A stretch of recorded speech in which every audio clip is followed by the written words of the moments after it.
not yet. We will. Here we go. You ready? You ready? Yeah. Let's do this. Good morning. What a great day to be in Washington, D.C., and we are going to charge the hill. It's nice to see what I can with these lights here, all those faces out there, and what a crowd we have this morning and what a crowd we had last night. And I want to thank you for your time, for being here and representing the American Legion. Good morning, Legion family. My name is Paul Dillard. I am the chairman of the National Legislative Commission from the Department of Texas. And I now call this Commander's call to order. With the colors of our nation in place, by the numbers, hand salute, 2. Please remain standing and uncover. I now call my friend, National Chaplain Robert Vick from the Department of Florida to lead us in the opening prayer and to recognize the POW MIA.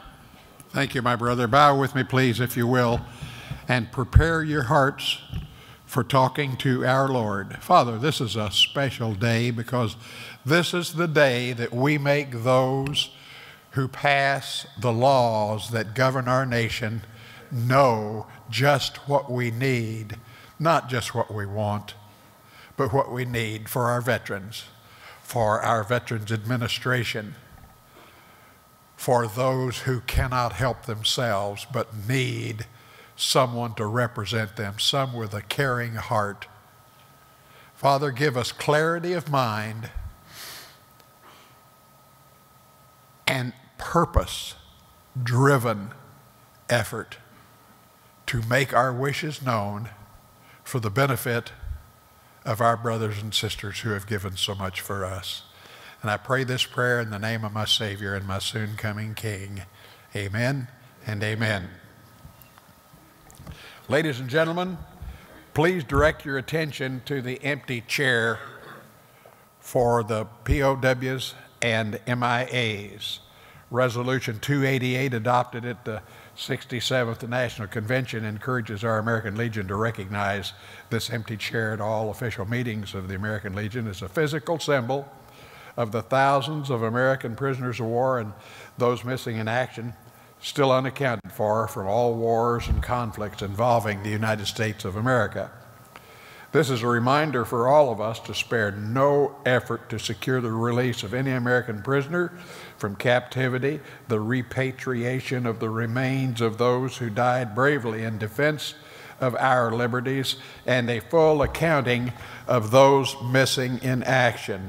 Please, let us rededicate ourselves to this vital endeavor. Amen. Thank you. I will now call on the chairman of the National Legislative Committee, Dewey Moss from the Department of Georgia, to lead us in the pledge. Dewey. Thank you, Mr. Chairman. I pledge allegiance to the flag of the United States of America and to the republic for which it stands, one nation, under God, indivisible, with liberty and justice for all.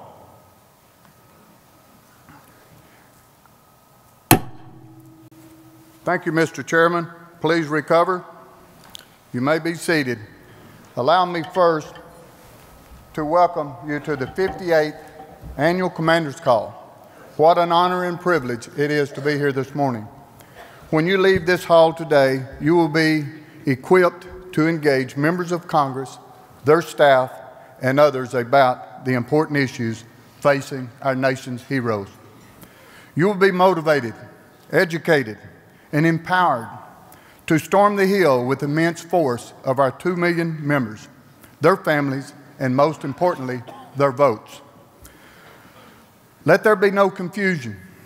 Folks, we are the most powerful veterans service organization in the United States of America. We are the most respected veterans service organization in the world. We are the American Legion.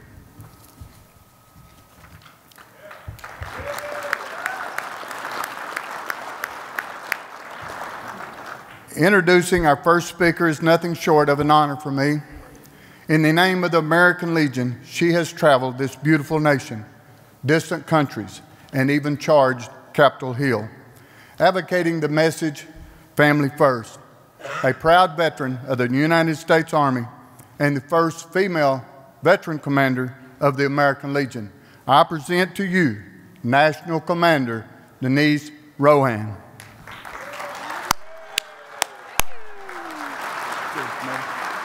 Thank you. Thank you. Thank you, Chairman Dillard. And good morning, my American Legion family members. It's great to be here.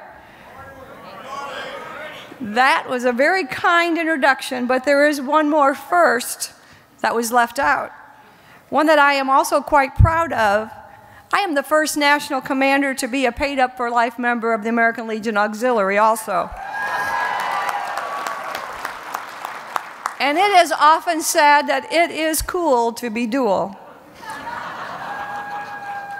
Please join every component of the American Legion family that you are eligible for. This week especially, you will see how the American Legion is stronger because of our numbers. And those numbers have to go up, not down. We have had such tremendous legislative successes since the last Washington conference. I hardly know where to begin. We have seen a new law passed and signed to bring accountability to VA and protection for our whistleblowers. We now have a better GI Bill for service members and their families, a benefit that now lasts forever and is named for that founding father of the original bill, our very own past National Commander Harry Comrie. The appeals process is finally being modernized thanks to legislation signed by President Trump on the stage of our National Convention in Reno. This will help speed up the process for hundreds of thousands of veterans. On the security front, President Trump promised to keep the detention centers at Gitmo open, and this is consistent with the national resolution that we have had since 2009. Congress also passed our Commemorative Centennial Coin Act with a record number of co-sponsors. These coins will raise significant funds for the American Legion programs in addition to increasing public awareness about our organization. As soon as the coins are available, I am hoping that you will support and spread the word about the purchase of these collectibles. During the brief government shutdown in January, I called on Congress and the President to pass a permanent budget that would fully fund VA and our military while ending the shameful practice of sequestration. Now, neither political party claimed to support sequestration, yet we've had it since 2011. Military officials tell us repeatedly that budgeting through temporary congressional resolutions make long-term strategic planning unnecessarily difficult, if not impossible. But it's now a new day. President Trump signed a continuing resolution 2 weeks ago that increases the cap on sequestration, making it nearly extinct. The CR provides almost $686 billion to position our military to better engage global challenges. Another cost of a strong military is a strong healthcare system for those who have served. Choice is an important legislative priority for the American Legion, but it must not be any choice for our veterans, but the right choice. Healthcare providers should not be assigned based on who is willing to treat our veterans, but who will provide the best care for our veterans. And as the customer, the veteran has the right to expect convenience, timeliness, and professionalism. We still believe that more often than not, the right choice is within the VA healthcare system.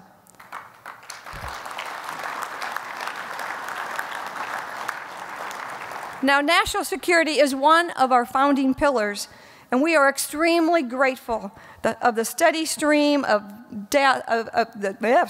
grateful that the steady stream of the deaths downrange have decreased since the peak of the Iraq and Afghanistan wars.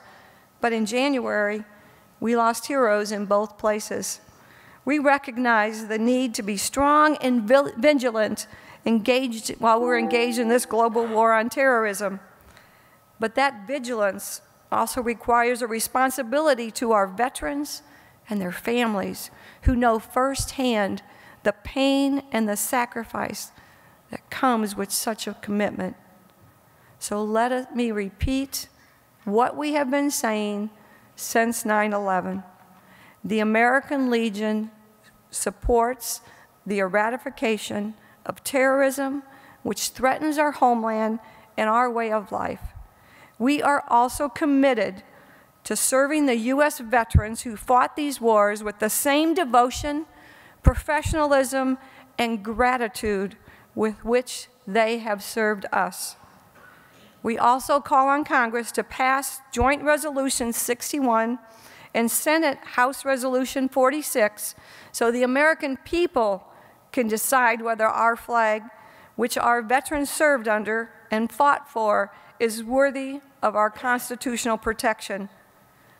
With such a robust program this morning, and I don't want to take up too much more of your time, but I do want to acknowledge the generosity of the American Legion family members who responded to the devastating hurricanes that hit Texas, Florida, and the Caribbean. I also want to remember our family members in California with their horrendous wildfires and the mudslides that have caused so much destruction there too. 5 months ago, after Hurricane Maria, about 1/3 of Puerto Rico is still without regular power. I still can't help but be inspired by the everyday Legionnaires that I run into in these places. The video you're about to watch, which was made during my visit to Puerto Rico and the Virgin Islands last month, explains why we need to keep these people in our thoughts and prayers and deeds. September the 20th, the flood came. I live right here beside the post, a couple of houses downward, you know.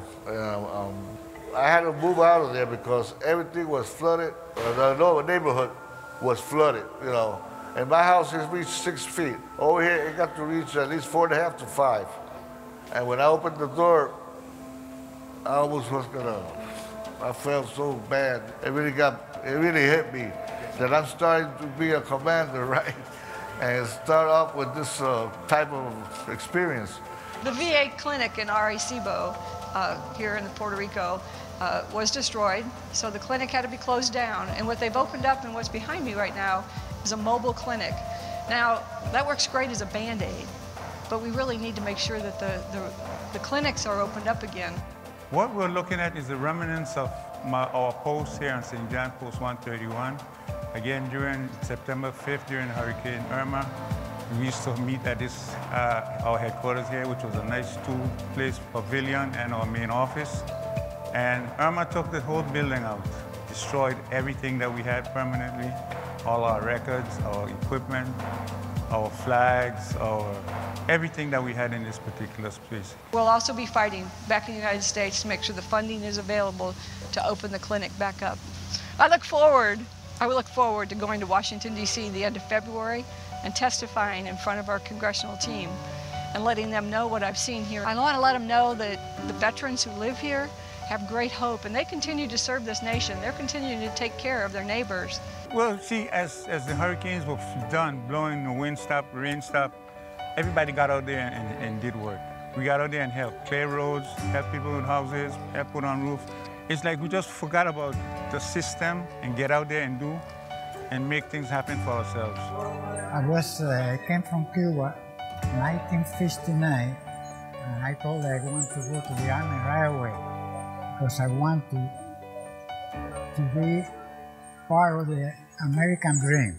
They take the best that America can offer, but you give it back in gratitude. but we need to continue to take care of them. We need to get their clinics open. We need to get their claims filed. We need to make sure that they're taken care of, even though they don't live in our mainland.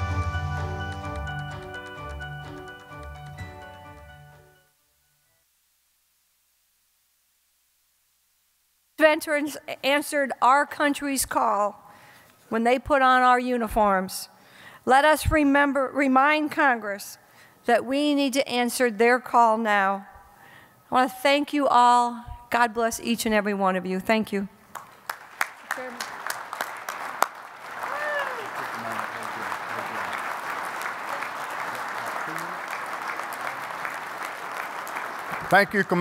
Thank you, Commander.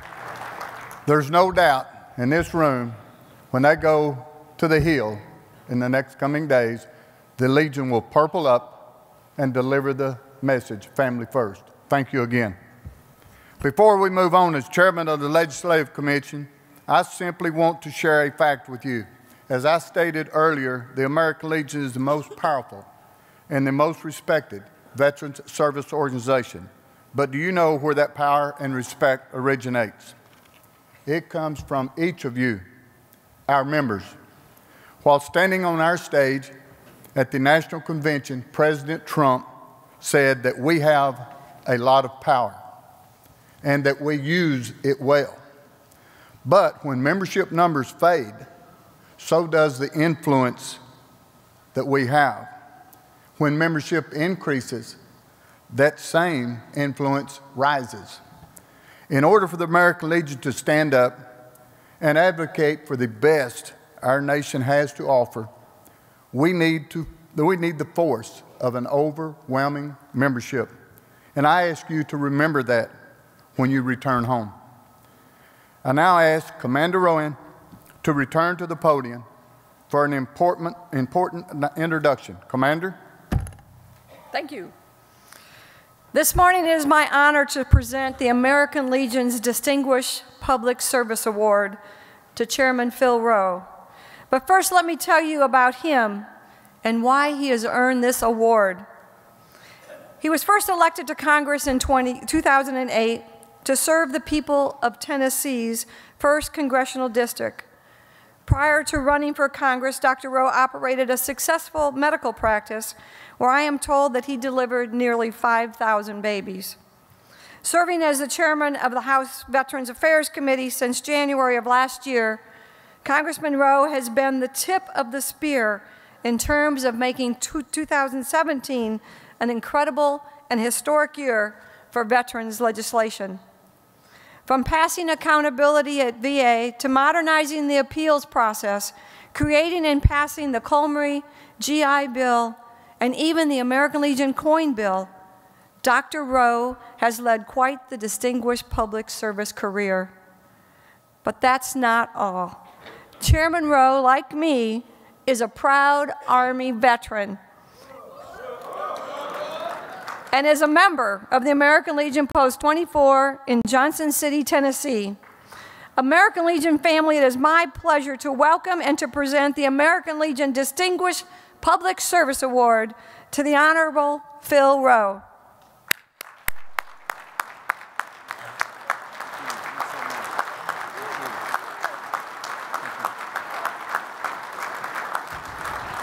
Thank you all. Listen, I appreciate very much the American Legion inviting me here today. You know, Congress only has a 10% approval rating, so I'm glad to get invited anywhere, so thank you.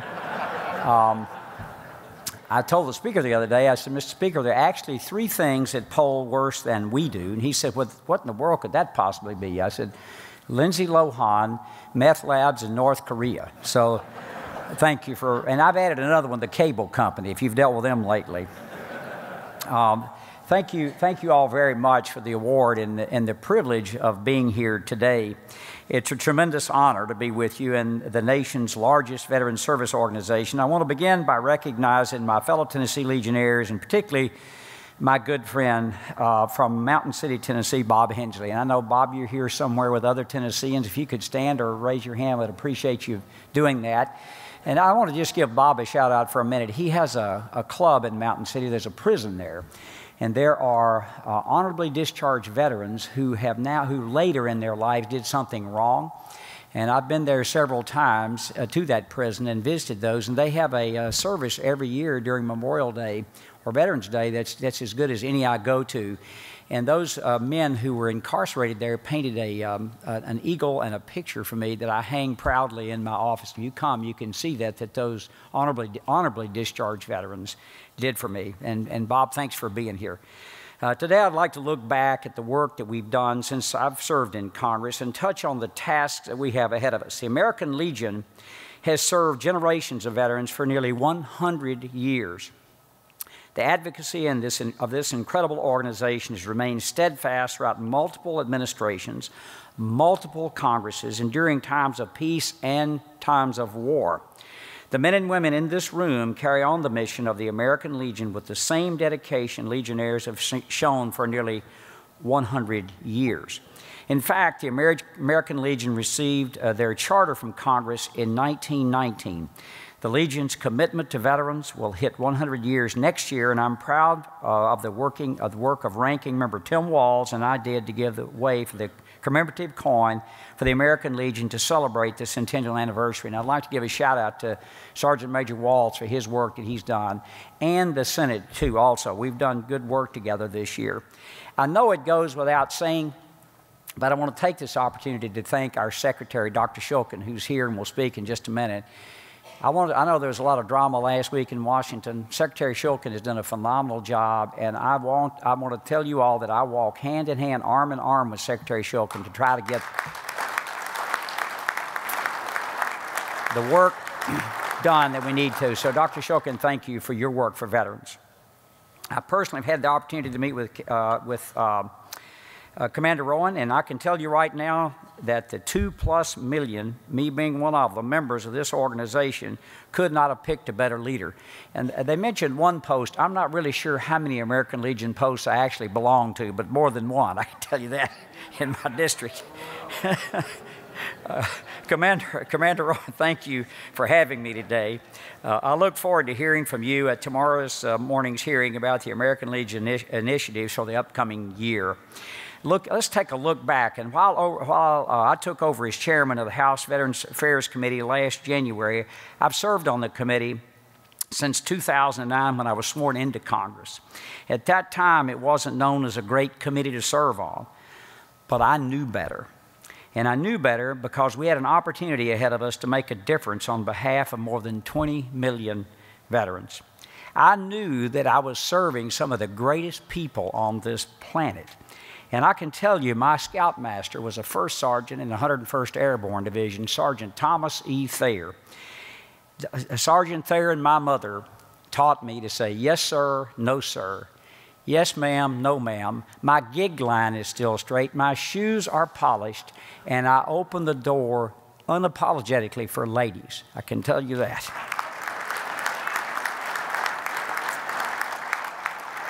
The Legion has been an invaluable partner to Congress for nearly 100 years, but I want to share some of what we've worked together to achieve since I've served on the committee, and it is a bipartisan committee. The American Legion helped push the original 9/11 caregiver bill through Congress back in 2009, and now we're working responsibly to expand this program. The Legion has been just as active in this discussion as they were 9 years ago. The Legion has supported every effort in Congress to modernize the claims processing system and force VA to invest in an IT program that will help the department serve veterans efficiently. Additionally, in part because of your advocacy, the VA now is moving to implement a new system to review disability claims as part of the Veterans Appeals Modernization Act, and it was signed into law last August. There are over 400,000 veterans waiting to hear back from VA about their appeal, but this bill will help speed up that process. We now have a duty to make sure that the department implements this important legislation in a way that truly benefits veterans, and I know the Legion will be just as active in our oversight as they were in getting the Appeals Modernization Bill over the finish line. You've all helped get the Vow to Hire Heroes Act through 2011 and through Congress. The VOW Act made the Transition Assistance Program, or TAP, mandatory for all service members and authorized a year of Montgomery GI Bill benefits for training and in-demand jobs for nearly 100,000 unemployed veterans between the ages of 35 and 60 through the Veterans Retraining Assistance Program. Speaking of the GI Bill, last August, President Trump signed the Harry W. Comey Veterans Education Assistance Act of 2017 into law. Now that's a mouthful, so I can understand why folks call it the Forever GI Bill for short, but I also want to know the importance of the full name of this legislation to the Legion. Harry W. Comey was a national commander of the American Legion in 1936. He wrote the original GI Bill back in 1944 on a notepad at the Mayflower Hotel, and I'm told it took him 5 months to handwrite this important piece of legislation. His dedication should be an example to all of us as we continue our fight to ensure the men and women who've served have access to the resources that they've earned, and his legacy is carried on by the men and women in this room who worked with us, even when others said no to make the Forever GI Bill a reality. Harry W. Comey was awarded the Legion's Distinguished Service Medal in 1975 and died 4 years later in 1979. It was a privilege to name the Forever GI Bill in his honor, and I used the GI Bill in 1975 and 1976, and I'm still grateful to this day that my country invested that money in me at that time, and I think I paid it back.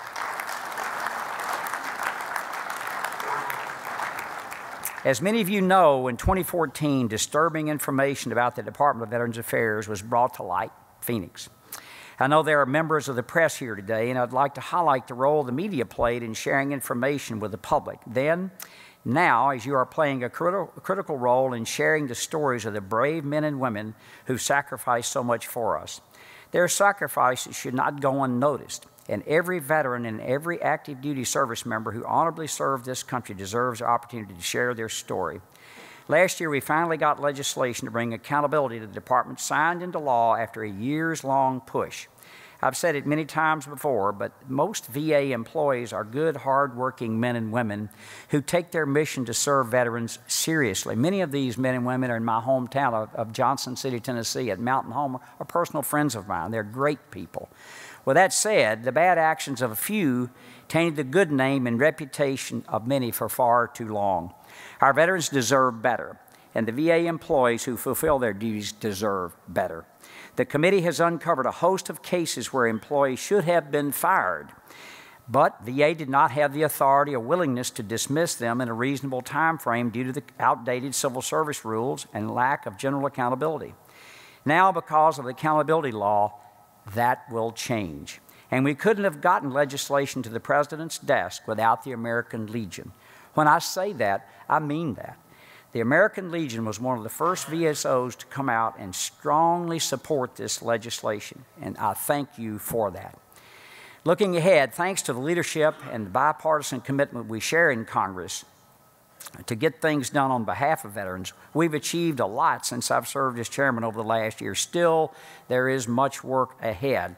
As I've mentioned, we've got to find a way to responsibly expand the VA caregiver program to conduct oversight to ensure bills that we've posted are carried out properly, and that the upcoming transition to an interoperative electronic health record is done in a way that doesn't waste taxpayer dollars and, most importantly, is not disruptive to veterans' care. Additionally, we're working to streamline the way veterans receive care from VA. Well, that's a lot we've done in the last year. There's a lot of talk about privatization right now, and I want you to know where I stand, and I stand with you in opposing privatizing the department. But I also want to note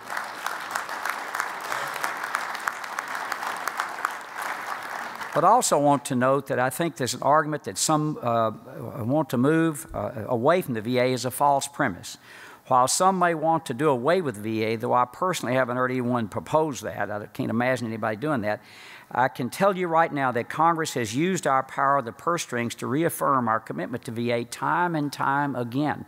And I'll just share with you briefly. When we passed the 2011 Budget Control Act, we essentially spent for 7.5 years, much to the detriment of our military, exactly the same amount of money we were spending in 2008. But we almost doubled the amount of money that we were spending on VA. That doesn't tell you the commitment the American taxpayers have. Since 2006, VA's budget has increased 175%. Anyone who reviews VA's budget over the last decade can see that more and more resources are being provided for in-house services, especially health care and mental health care specifically. Why in the world would we support such a strong investment in VA if our end game was privatizing the system? VA isn't going anywhere, but we do need to take steps to ensure the department is focused on their mission and using resources wisely to serve veterans. That's why I proposed legislation to provide a comprehensive, nonpartisan review of VA's assets, and I'm so grateful to have the support of the American Legion for this important bill. Thank you for that. One way I believe we can give veterans more options for care is to expand their access to quality providers. In 2014, Congress created the Veterans Choice Program to give veterans the option to seek care in the community. But the concept of community care is not new. VA has been partnering with community care providers since the 1940s. It should go, and as a matter of fact, I was one of them. I was a physician in the community that provided care for veterans in my hometown. But by the concept of the community care isn't new, as I've stated. It should go without saying that VA cannot be everywhere and everything to every veteran. And we know we have a lot of veterans that have lived in rural areas. I've gone from Long Island to Los Angeles and everywhere in between during this past year and to Oregon and many rural areas that veterans just don't have access without the choice program. As we continue to explore options for improving VA's community care program, our focus will be to preserve VA's role as the central coordinator of care for enrolled veterans while increasing their options for care and simultaneously investing in a stronger VA. That's also the purpose of my asset infrastructure review legislation, to provide processes insulated from politics to VA to take a comprehensive look at their assets and to ensure resources are going where they're needed. I realize this is no small task, but it's a task too important to get wrong. Another important issue we'll be working on is VA's transition to an interoperative health record system. And I will say this now. I helped install an electronic health record system in my medical practice some 12 years ago. It was very expensive, and I say this tongue-in-cheek, but it was an electronic health record that made me a congressman. So that's... If any of you out there have ever used one, you'll understand what I'm saying. The very first hearing I held as chairman was an oversight hearing to take a look at VA's IT systems. Many of the issues we see within the department are a direct result of an outdated IT system. Whether it's a delay in processing claims, inability of the Department of Defense and VA to share records, or even payment for our community care providers, all of these. I wholeheartedly believe that to ensure our veterans are receiving the best care possible, we must take a look at the VA system VA has in place now, particularly in regards to information technology. From delivering timely care to veterans to ensure that medical records follow the patient to making benefit decisions accurately, modern IT systems are essential.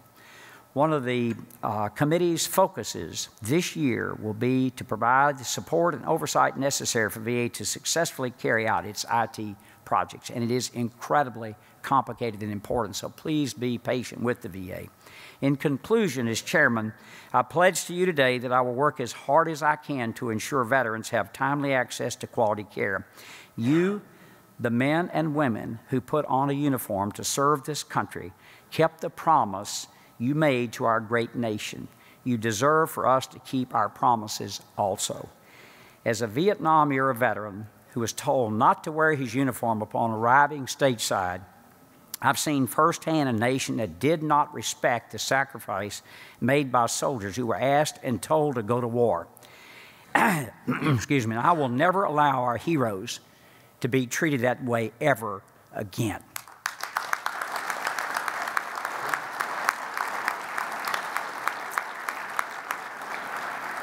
There is much work to do, but I know together we can make a difference. I greatly appreciate the hard work the American Legion has put forward for veterans over the past 99 years. You guys don't look that old, by the way. And I wish this organization the absolute best for the next 99 or 100 years.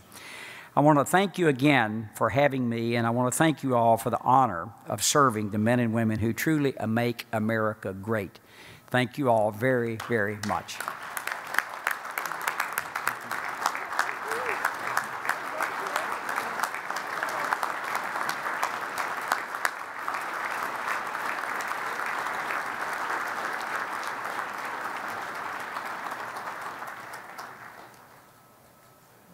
the Distinguished Public Service Award presented to Honorable Dr. Phil Roe, 1st District of Tennessee, U.S. House of Representatives. In recognition for your distinguished public service career, including your time spent in the U.S. Army Medical Corps, your authorship and support for the enactment of the Harry W. Comery Veterans Educational Assistance Act of 2017, which made substantial changes to the post-9/11 GI Bill, and your tenacious commitment to our nation's veterans and their families during your tenure in Congress, especially as chairman of the House Veterans Affairs Committee, presented February 27, 2018 in Washington, D.C.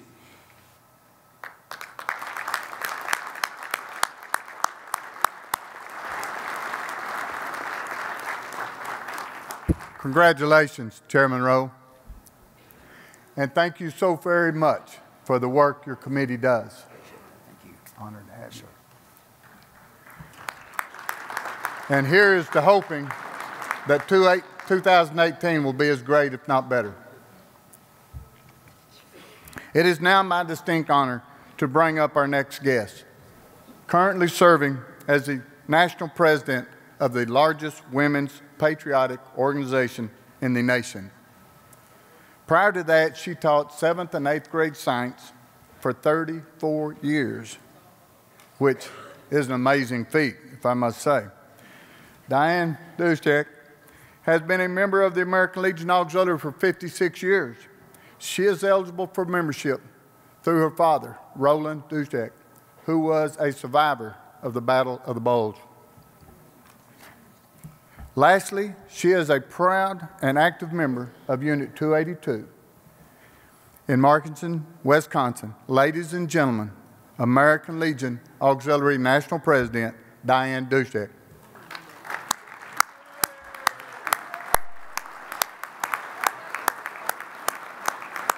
I tried.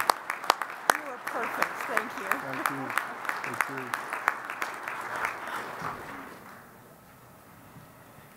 Thank you, Chairman Dillard. I appreciate that warm introduction. Commander Rohan, thank you for the opportunity to make remarks to the American Legion family this morning. The Commander's Call prepares the auxiliary members to be effective advocates for veterans and their families, both on Capitol Hill and back home in our legislative districts. American Legion auxiliary members do incredible work. In any given year, they volunteer 5 million hours serving America's veterans and their family members, and another 1.9 million hours for active duty military and their families. They contribute $22 million to support youth, scholarships, and communities, and another $2.6 million to programs benefiting children and youth. And they volunteer 6 million hours serving mission outreach. Additionally, auxiliary members are recognized by the Secretary of the U.S. Department of Veterans Affairs each year for the outstanding contributions to quality of life for veterans in VA medical centers. The auxiliary currently has representatives in 166 VA facilities, and the total hours served by our volunteers equals approximately $7.2 million. Further, our Executive Director and National Secretary, W. Buckler, has been called upon to serve on the newly formed Department of Veterans Affairs Veterans Family, Caregiver, and Survivor Advisory Committee, which is chaired by Senator Elizabeth Dole. It is with the same passion for the mission, Commander Rohan, that we offer our support to the Legion's 2018 legislative priorities. We join the American Legion family in calling for quality care for all veterans, as well as gender-specific health care for women veterans. The use of complementary and alternative therapies to cure our veterans suffering from visible and/or invisible wounds. Support for our nation's hidden heroes, their caregivers providing round-the-clock care for our wounded, ill, and injured veterans and service members, all at the service worth billions of dollars. Our nation's veterans and his and her family members should expect nothing less from all of us. Today and tomorrow, auxiliary members will stand beside you and our fellow Legion family members, reminding our elected representatives in Congress that the collective voting power of the world's largest veterans service organization and the world's largest women's patriotic service organization are a powerful voice both here in Washington, D.C. and back home in his and her district offices. Commander Rohan, we will continue to encourage our members to sign up for the Legion's legislative alerts. We'll make frequent visits to the Legion's online legislative center, and in 2018, we'll reinstitute a full National Legislative Council to serve as a complement to the American Legion's National Legislative Council. The council, comprised of members who have a personal relationship with a sitting member of Congress or a member of his or her staff, will be tasked with communicating with the American Legion's priorities when called upon. We found the mobilization of our auxiliary members to be a powerful tool as the Legion family members rallied around the passage of the highly successful American Legion 100th Anniversary Commemorative Coin Act, and we pledged to build upon those efforts. Commander Rohan, thank you for this opportunity to address the Legion family at today's Commander's Call. We pledge to continue to work hand in hand with our American Legion and Sons of the American Legion family members as a powerful 3+ million member voice in Washington. Thank you.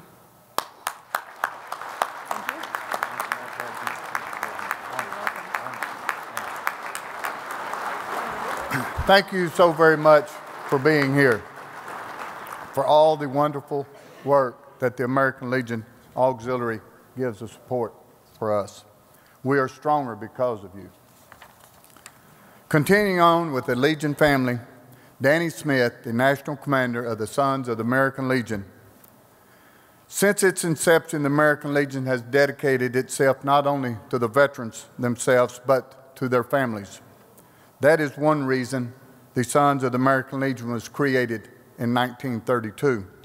The Sons of the American Legion is made up of boys and men of all ages whose parents or grandparents served in the United States Armed Forces and are eligible for membership in the American Legion. Commander Smith is the first ever Sons of the American Legion National Commander from the detachment of Nebraska, which is certainly something to be proud of. Commander Smith is a 44-year continuous membership of the Sons of the American Legion. His eligibility is through his father, a Korean War-era veteran of the Air Force. Commander Smith truly lives the family first message, as all of his children and grandchildren are indeed members of the Legion family. Friends, please join me in giving a warm family Legion welcome to Commander Smith. Commander Smith.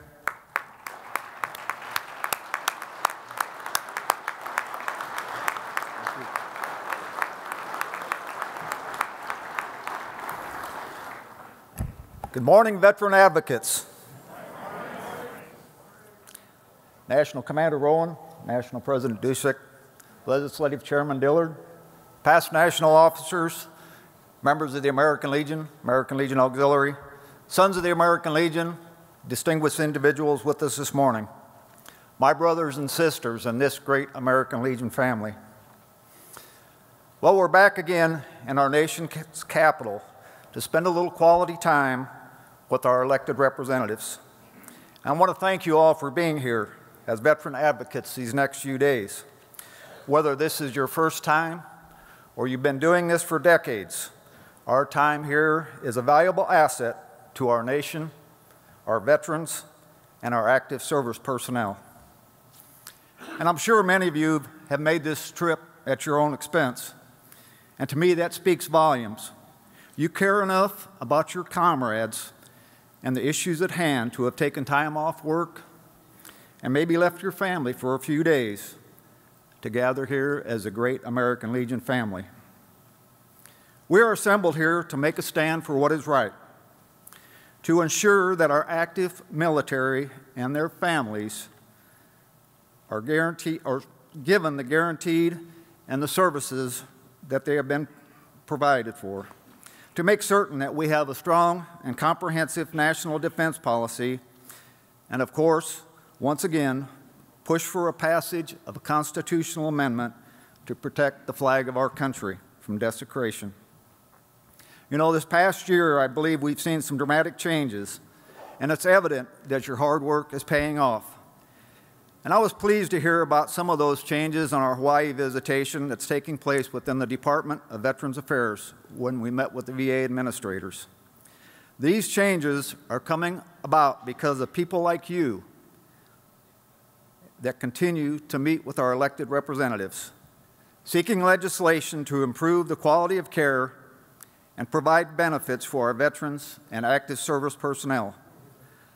However, we must not let down our guard.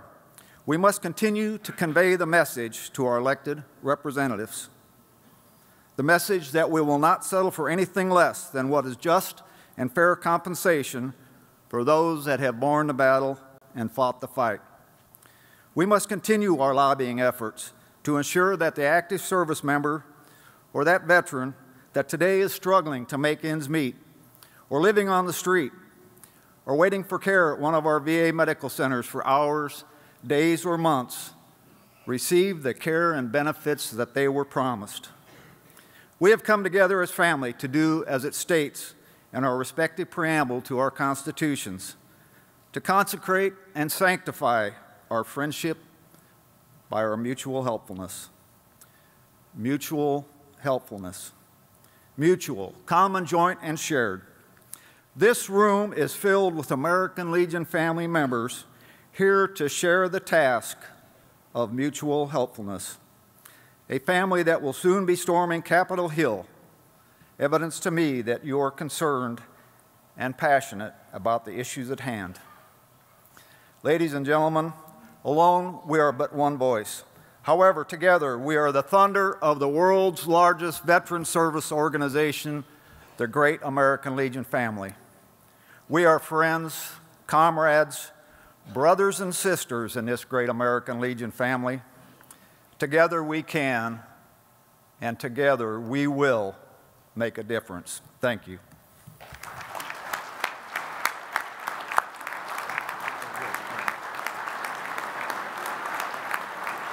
Thank you for being here this morning, Commander, and thank you for all the hard work that the Sons of the American Legion does in the name of veterans. Let me say this. When we act as the Legion family, our voices multiplies, as you said. Our voices, they are stronger, and our voice is louder. And I am extremely thankful for the amazing fine work that the American Legion Auxiliary and American Legion, Sons of the American Legion, do in the name of those who have worn the uniform. I thank you for being here with us this morning, and it is my sincere pleasure to share this stage with you. I now call upon Commander Rohan to introduce a great friend of the American Legion and our next speaker. Commander. Thank you. Thank you. Thank you. It does give me great pleasure this morning to introduce, as Chairman Dillard said, a friend of the American Legion. Secretary Shulkin was confirmed by the U.S. Senate as Secretary of Veterans Affairs in February 2017. However, Secretary Shulkin received an amazing honor in that he was confirmed unanimously. Now, how often do you ever hear that Senate agreed on anything 100-0? Yes.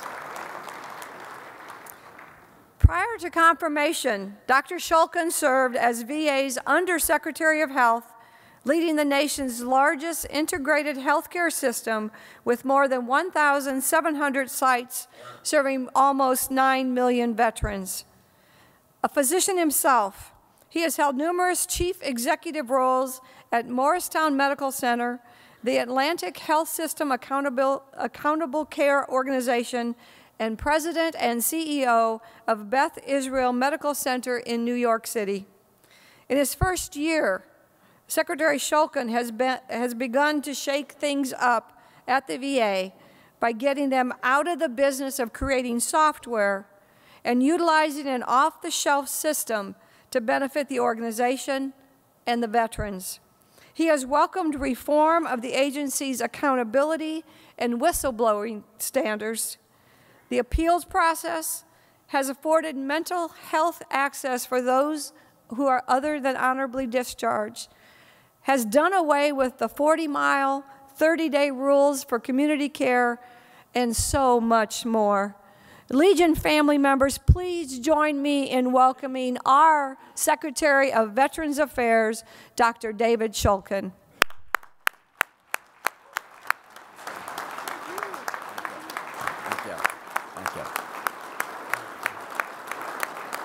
Thank you. Thank you very much. Well, thank you so much, Denise. I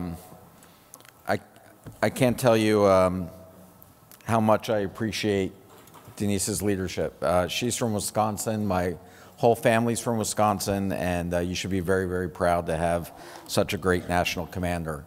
And Daniel Wheeler, thank you very much, and all of your leadership. I can't tell you how impressed I am with the Legion.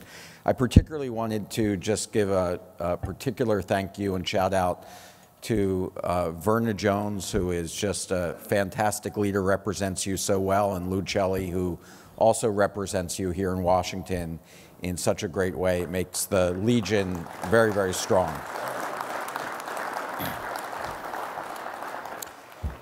I always start out with our mission at VA, something that Abraham Lincoln talked about a week before his second inaugural address, which is his commitment that he believed that the country owed to all of our veterans, those who defended our country, and it's something that every day we wake up and think about at VA, and we live by this motto, to care for him who have borne the battle. Of course, today, him or her have borne the battle.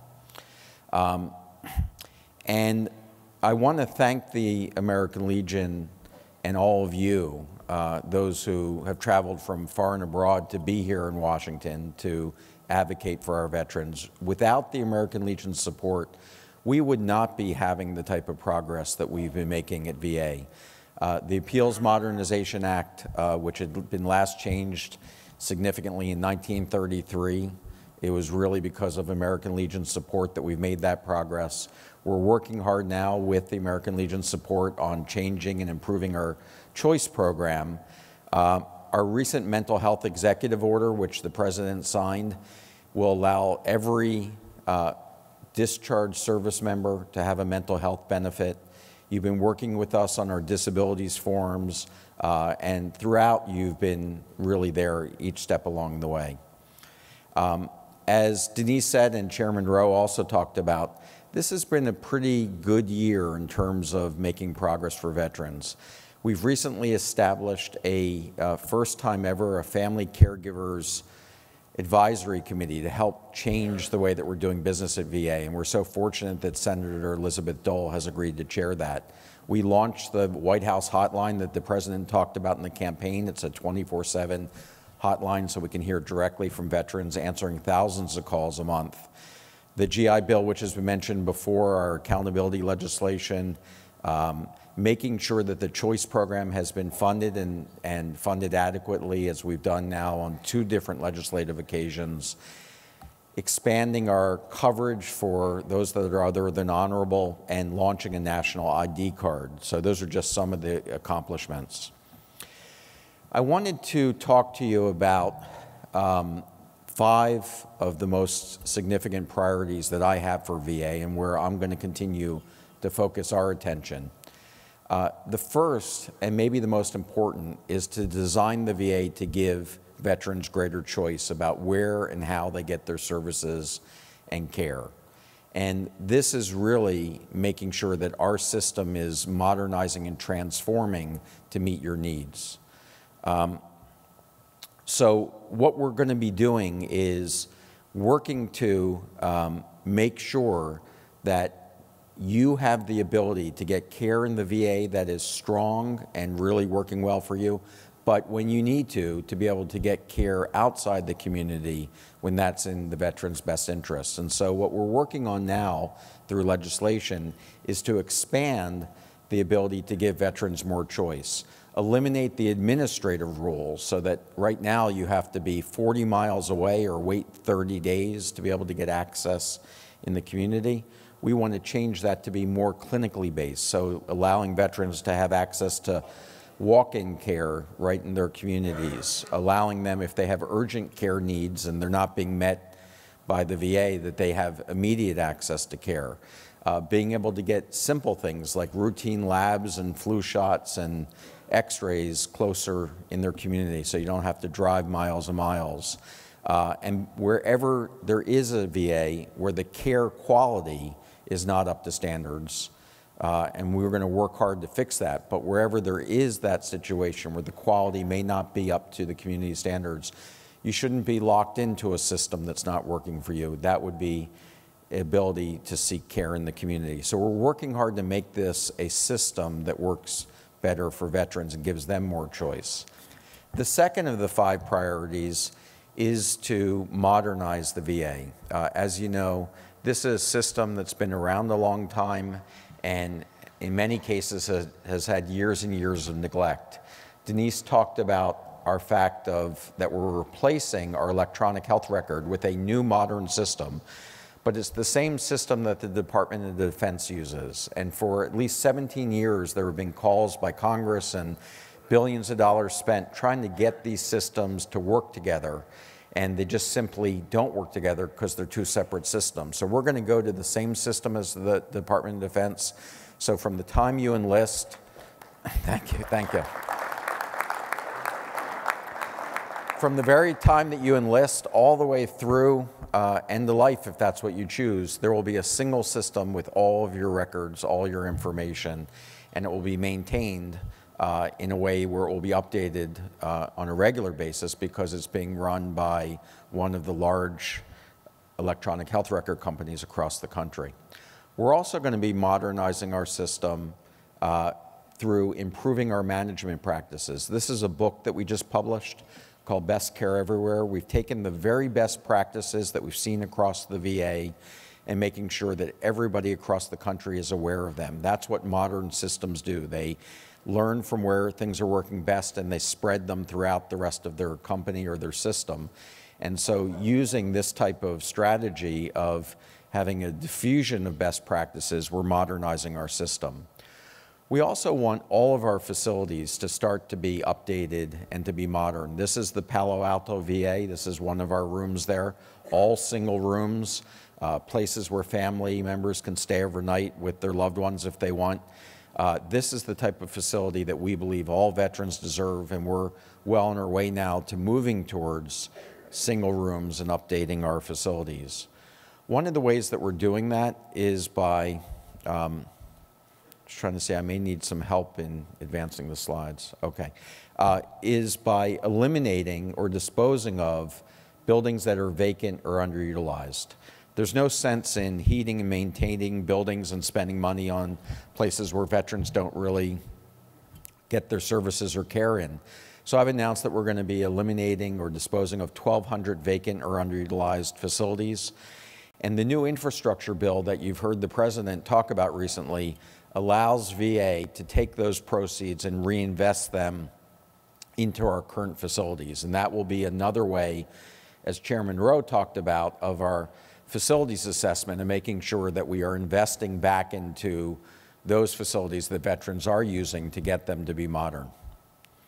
The third of the 5 priorities is to improve the timeliness of our services. Currently now, 96% of all of our appointments are done within 30 days. About 85% of our appointments are done within 7 days, and 20-something% of our appointments are done on a same-day basis.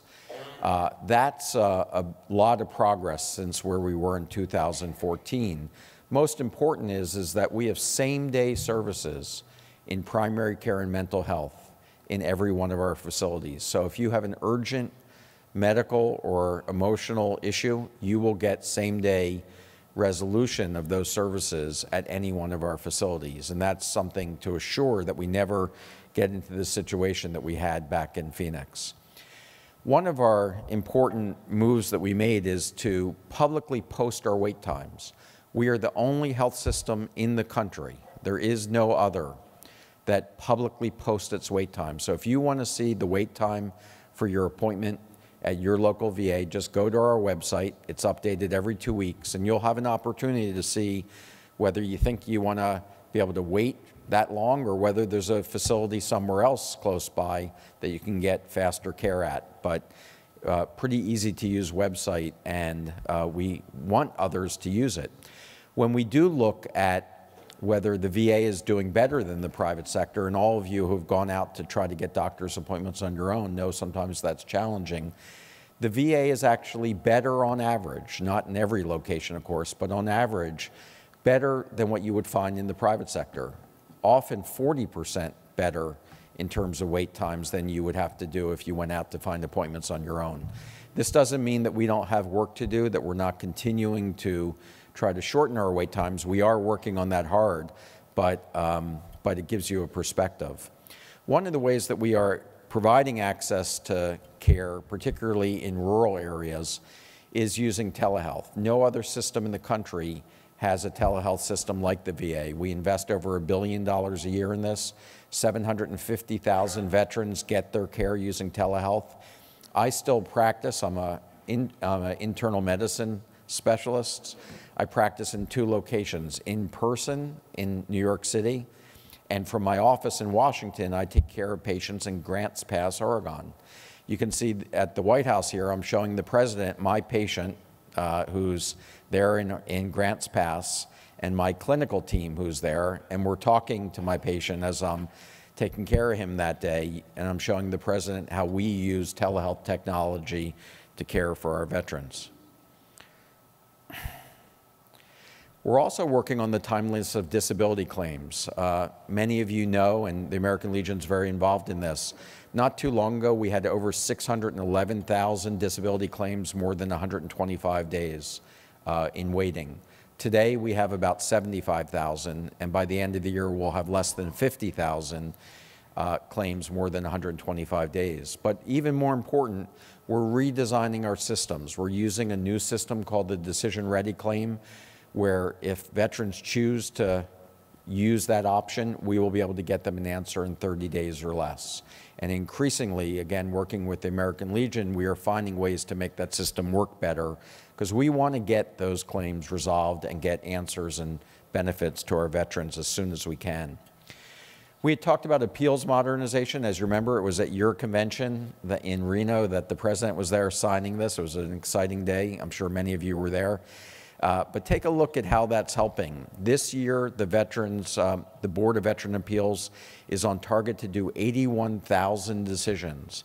That's about 25,000 more than last year. And every day we're seeing advances as people begin to start opting into this new process called RAMP, of being able to get decisions quicker. Instead of waiting 6 years, we're able to resolve these in just really a matter of weeks. And so we're going to continue to work at this. Thank you. We have a lot of work to do. We have 450,000 appeals and claims and backlogs. So we are really focused on getting this done. This has been something, if we didn't have your support in getting this law changed and in getting the resources we needed, the situation was just continuing to get worse every year. But now I think we're headed on the right path. The fourth of the fifth priorities is to really focus the resources that we have on things that matter the most to you, that matter the most to veterans, that VA has to be world-class at, that needs to be better than anybody. And these are things like traumatic brain injury, post-traumatic stress, spinal cord injury, prosthetics and orthotics, blind rehabilitation, the environmental aspects of war. And this is really where VA is now focusing its efforts to make sure that it's world-class. The way that we're doing that is we're, again, publicly showing our quality in these services. So you can see where VA is in terms of specific quality metrics versus what you see in the private sector. And our objective is to be the best in the world at these types of services. And we'll continue to show you how we're performing just by going to our website. We're also focusing our resources on things that we think matter to veterans. As you know, veterans have a higher incidence of hepatitis C than the general population.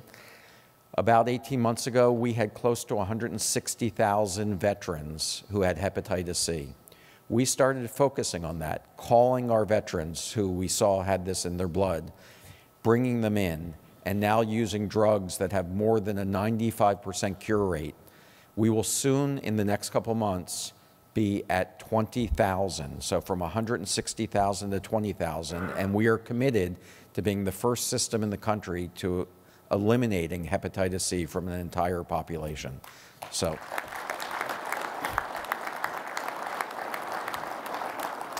Other things that we know matter to veterans, the opioid crisis. VA has been working on this with all of you for the last 5 years. We've seen about a 46% decrease in the use of opioids. But we are now posting our opioid rates publicly. No other system in the country is doing this. We are the first. You can see in any location in the country what your opioid prescribing rate is at your facility, and you can see where we have a challenge and where we've made really significant progress. We're not taking away opioids from people who need them. I want you to understand that. 90% of the progress that we've made is not starting veterans on opioids, but instead giving them alternatives, giving them choices about how to deal with pain and how to manage rather than reaching first for opioids. And by doing that and by working together with the doctor and the veteran, we're doing things that I think the rest of the country is learning from and seeing how we can really make a difference and not get people addicted to these medications. The fifth and final priority, the only clinical priority that I talk about, is suicide prevention. 20 veterans a day taking their life from suicide. It's a number that is just staggering and completely unacceptable. And so we focused our resources on trying to get this number down. If you take a look at this slide, I think it shows really an interesting point, and particularly for those who do talk about the privatization of VA. Over the last 15 years, you can see that veterans who have utilized the VA, their rate of suicide over those last 15 years have gone up by 5.4%. But take a look at the veterans on the right-hand column, those same veterans over the past 15 years who have not used VA services, their rate went up 38.4%. And if you take a look at the very bottom with women veterans, this is even more significant. Those that over the last 15 years used VA services, their rate actually declined in terms of suicide. But compare it to the women veterans that did not use VA services, their rate went up over 80%. So this really shows that connecting people with the right services, the right help, saves lives. And this is one of the reasons why we're fearful in a privatization. We just send everybody out into the community where access is even more limited and they may not get the right care. Now, what we're doing is we are working very hard to work with community members that if they see people that are isolated, depressed, hopeless, that are at risk for suicide, to get them connected to get help in the VA system. We have a national campaign called #BeThere or BeThereForVeterans.com. Tom Hanks is our national spokesperson. We have public service announcements throughout the country to try to connect people who may need help back with help in the VA system. The President recently signed a new executive order. Only 40% of active service members who leave the military today are eligible for VA services. But thanks to the President's leadership here, 100% of service members who leave the military will have access to mental health services for a 12-month period, which is the highest risk period for suicide that we know of today. So that will start. Thank you. And of course, decreasing veteran homelessness. We desperately are seeking an end to veteran homelessness. We've seen close to a 50% reduction, but that means that there still are 45,000 homeless veterans in this country. We know homelessness is a risk for suicide. When you don't have a stability in your life and you don't have a place that you feel safe, that increases the risk of suicide. So this is very much linked to our priority. We've recently expanded mental health coverage for those with other than honorable discharges. As you know, 15% of veterans leave the military with an other than honorable discharge, not a dishonorable discharge, but a other than honorable discharge that may have been actually linked to a behavioral issue due to some of the stressors experienced during the military. So this is a group that's at higher risk for suicide. That's why we've done that as well. Finally, let me just mention that this President's budget that you're going to be talking about and testifying on, we think is a very strong budget. It shows the President's commitment to veterans. This is something that I know when I speak to him on, he's very passionate about, wants to really make sure that he's honoring his commitment to all of you. And this is a budget that invests back into the VA, at the same time allows us to be able to continue the options of care in the community when that's needed. So we feel very good about that. And very finally, let me just mention that we don't have a way of tracking our success like a company does. We don't have a stock price. We don't have a Dow Jones Industrial Index. Our way of measuring whether we're doing right is by asking you, asking veterans whether they trust in the VA. Back in 2014 with our crisis, only 46% of veterans said that they trusted the VA. Today that number is about 70%, not anywhere near where we want it to be. We're not satisfied, but we do see that we are headed in the right direction, and we're going to continue to focus and fight for you and do what's right for veterans in order to make sure that we do earn your trust. So thank you very much. I appreciate the opportunity to spend time with you today. Great. Thank you. Thank you. Great. Are we going to take questions or no? Hang on a second. Okay. Mr. Secretary, just as a reminder of the bond that we have and that we support all of the work that you're doing, I'd like to present this photo. Oh, that is so great. Thank you. Thank you so much. Thank you. Okay, they probably want us to step out this one. Go this way. Okay.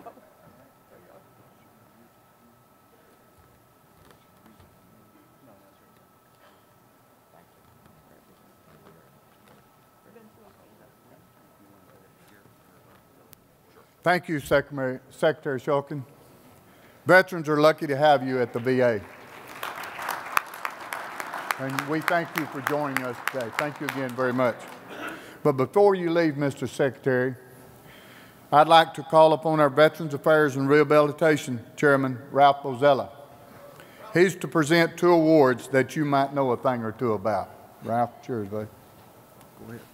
Thank you, Chairman. Thank you, Mr. Chairman. Good morning, American Legion family, Commander Rohan, and guests. 1 year ago today, at the American Legion's Washington Legislative Conference, Dr. Tina Shaw, a White House fellow, spoke to our VA and our commission about physician burnout within the VA ranks. Dr. Shaw complimented our American Legion System Worth Saving program and challenged the VA and our commission to establish an annual American Legion Award for VA Physician of the Year. Not only have we accomplished that challenge, but we've also established the VA Healthcare Provider of the Year Award. This morning, we will present both awards, and I'm so honored that Secretary Shulkin will be presenting these awards with us. The American Legion Physician of the Year Award is presented to Dr. Amy Candy Heinlein from the Department of Minnesota.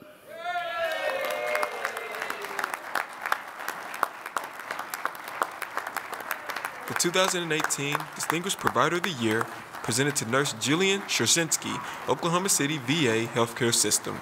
In recognition for your distinguished public service and commitment to the care of America's veterans, for your professionalism and countless hours dedicated to the 2018 Distinguished Physician of the Year Award presented to Dr. Amy Candy Highland, Minneapolis VA Healthcare System.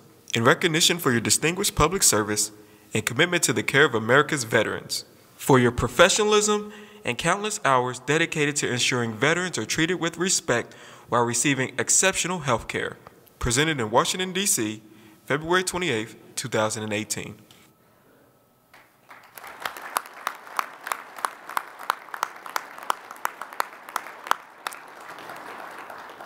The American Legion VA Healthcare of the Year Provider Award is awarded to Nurse Jillian Skroczynski from the Department of Oklahoma. Let me say she's an Army veteran, also a member of the American Legion. Please welcome Nurse Jillian Skroczynski.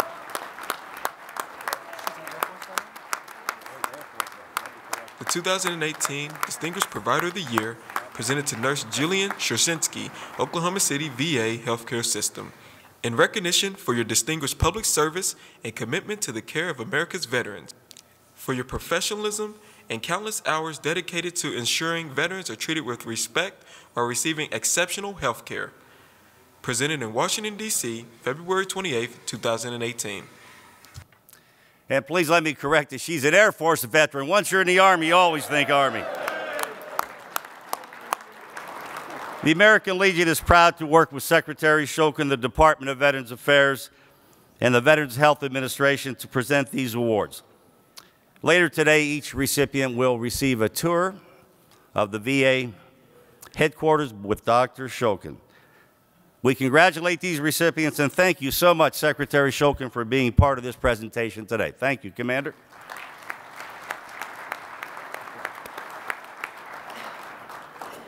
Congratulations, ladies, for receiving those incredible awards, and thank you for the tremendous work that you do to care for our nation's veterans.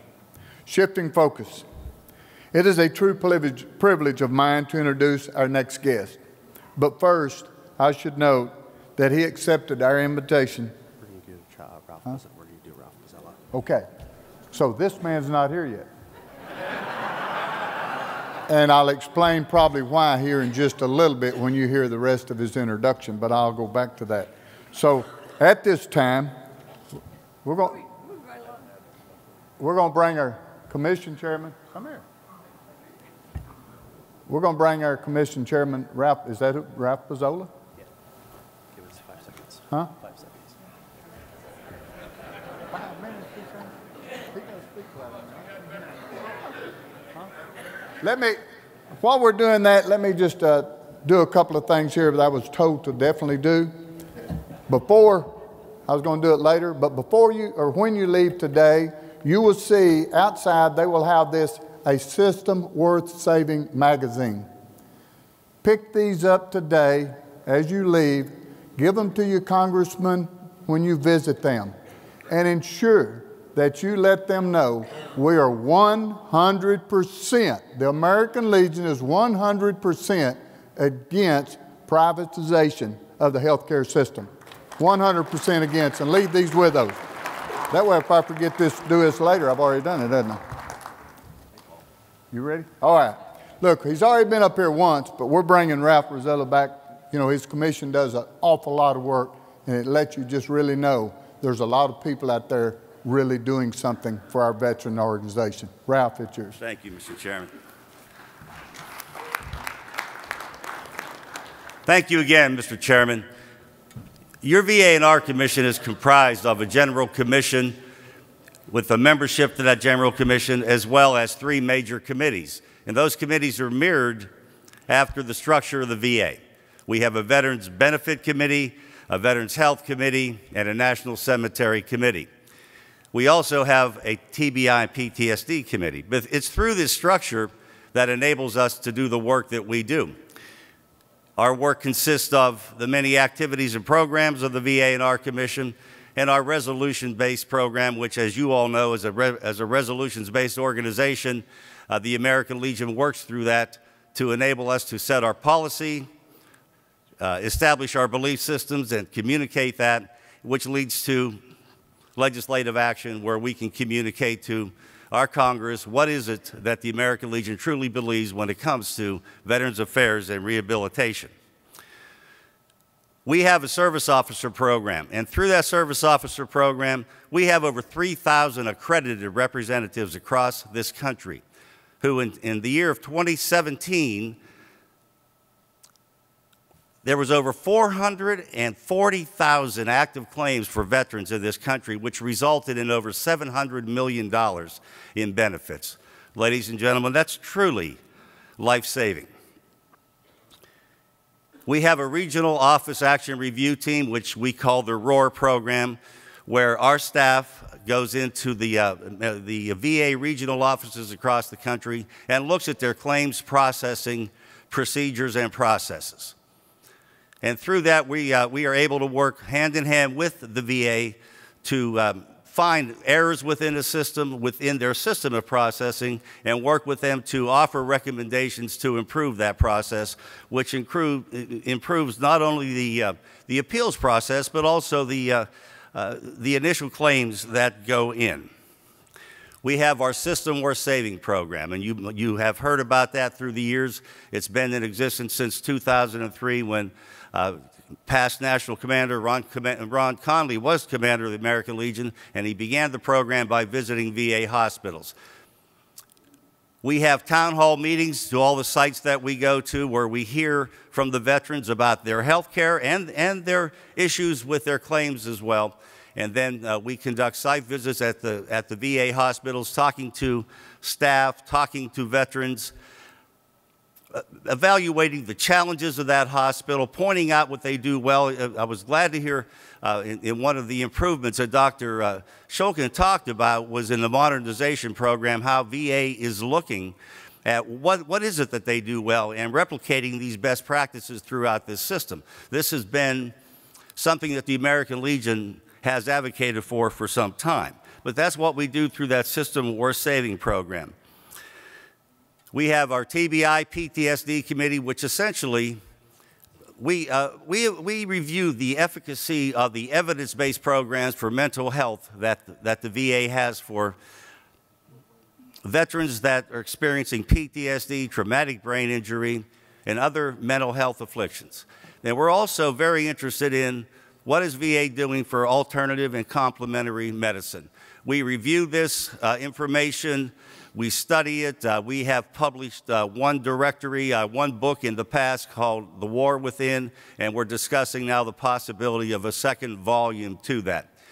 Recently, the American Legion passed a resolution saying that the American Legion will establish a suicide prevention program. Our TBI PTSD committee will look at that. We're studying that to determine what does that mean and at what level can we work to help VA with suicide prevention. And we do this as an American Legion family. We do this with the Sons of the American Legion, with the auxiliary and the VA-VS program. If you don't know, VA-VS is VA Volunteer Service. Just yesterday, we acknowledged and awarded the VA-VS American Legion Volunteer of the Year at our commission meeting yesterday. Well, you know, this is a legislative conference. And when you came in here, you were given the American Legion legislative agenda, the priority sheets for whenever we all make our visits to the Hill. I believe there's like 6 or 7 of these priorities that relate directly to VA&R. The first one on the list is supporting VA suicide prevention programs. We know that this is such an important issue in our country. Congress knows this is an issue, and VA knows that this is an issue. And the American Legion needs to be front and center in taking that lead for VSOs and how we can be involved with that. You heard Dr. Shulkin talk about care in the community this morning. We are supporting VA's ideas for the Care in the Community program. What is choice? What's the best way to administer that choice? The electronic health records, that's on your priority sheet. He addressed that to some degree. Absolutely, the American Legion has called for electronic health records that will follow that person from once they are inducted into the United States Armed Services to their discharge into the VA system. And another piece of that electronic health care records is how can the VA communicate its records with the community. When a veteran goes to care in the community, there needs to be a seamless transition of those electronic records back to that veteran's file. That's very important, and we're also concerned at that point about how the payments take place. There's something on here about the gender-specific care. 20% of the military today is made up of female veterans, and as you can imagine, not that long ago, VA was predominantly a male-oriented healthcare system. That's changing. One of the reasons it's changing is through our System War Saving Program. 4 years ago, when we made our entire topic of the women's health care within the VA. And the VA listened to us, has taken our recommendations, and things are changing within that system to properly have gender-specific care so that female veterans can feel safe and get the care they need within the VA healthcare system. There's that and many others on your sheet. We encourage you to familiarize yourself with the issues that are on this sheet.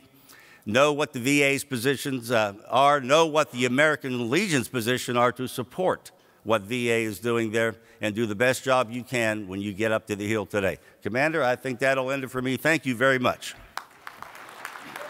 All right. Thank you. Thank you, Ralph, and don't go too far because you will be coming back after a while. Very, very busy commission, does a great job. I now call on a friend from Kentucky, Randall Fisher, Chairman of the Veterans Employment and Education Commission. Randall. Thank you, Chairman. Appreciate it. Commander. Good morning. Is everyone ready to go on the Hill here and present all of our priorities to our legislators this morning? So real excited about that. The Fairness to Veterans Infrastructure, House Resolution 4319, veterans ages 18 to 24 had an average unemployment rate for fiscal year 2018 of 12.7%. And over 40,000 veterans were homeless on any single night in 2017. We cannot accept these statistics. It's not acceptable. With the wars drawing to a close, Congress must continue to increase economic opportunities for those who served. Agencies across the federal government, including the Department of Transportation, have special set-asides for contracts to go to small businesses that are owned and controlled by particular groups of people that have been designated for contracting preferences. Our Fairness to Veterans Act simply states that if any business is going to get a preference, then veteran-owned small businesses should at least get that same preference. Today, that simple promise is not the law. Veterans do not always receive the same contracting preferences as other groups. There's no equal preference for veterans when it comes to building our nation's roads, highways, and our critical infrastructure. And that's not fair to Americans' veterans. You might ask, are veteran-owned small businesses able to stand up to the challenge of rebuilding our nation's roads and infrastructure? More than 180,000 service members are transitioning each year from the military to civilian life. 1 in 7 veterans are self-employed or small business owners. And 1/4 of veterans say they are interested in starting or buying their own business. The census estimates all in all businesses where veterans were majority owners or part owners numbered 3.7 million, representing 13.5% of all businesses nationwide, accounting for more than $1.6 trillion in receipts and employing 8.2 million people. 11.1% of all construction firms are owned by veterans. That's 380,395 veterans construction firms, and 10.5% of manufacturing firms are owned by veterans. That's a 64,542 veteran manufacturing firms. Veteran-owned firms have a big economic impact across the country. California, Texas, Florida, New York, and Georgia have the most veteran-owned firms. Followed by that, South Carolina, West Virginia, Tennessee, and Alabama. Based on percentage of sales, Mississippi leads the country, followed closely by Oklahoma, South Carolina, Maine, New Hampshire, and Vermont. What more statistics does Congress need before we can get this passed? We can get the Fairness to Veterans Act through a gridlock Congress. Similar Fairness to Veterans amendments have passed unanimously as part of the Military Construction and Veterans Affairs Appropriations Committee for fiscal years 2012 and 2013. And as part of the 2015 House Appropriations, it even passed the House by voice vote in 2016, but stalled in the Senate. Please make 2018 the year Congress provides fairness to veterans in transportation contracting. So that's one of the issues we really need to push when we go to Congress this morning. Thank you very much.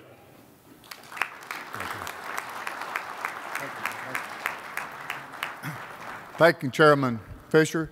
We'll now hear from our National Security Chairman, Mike Shalee from the Department of Maryland. Mike.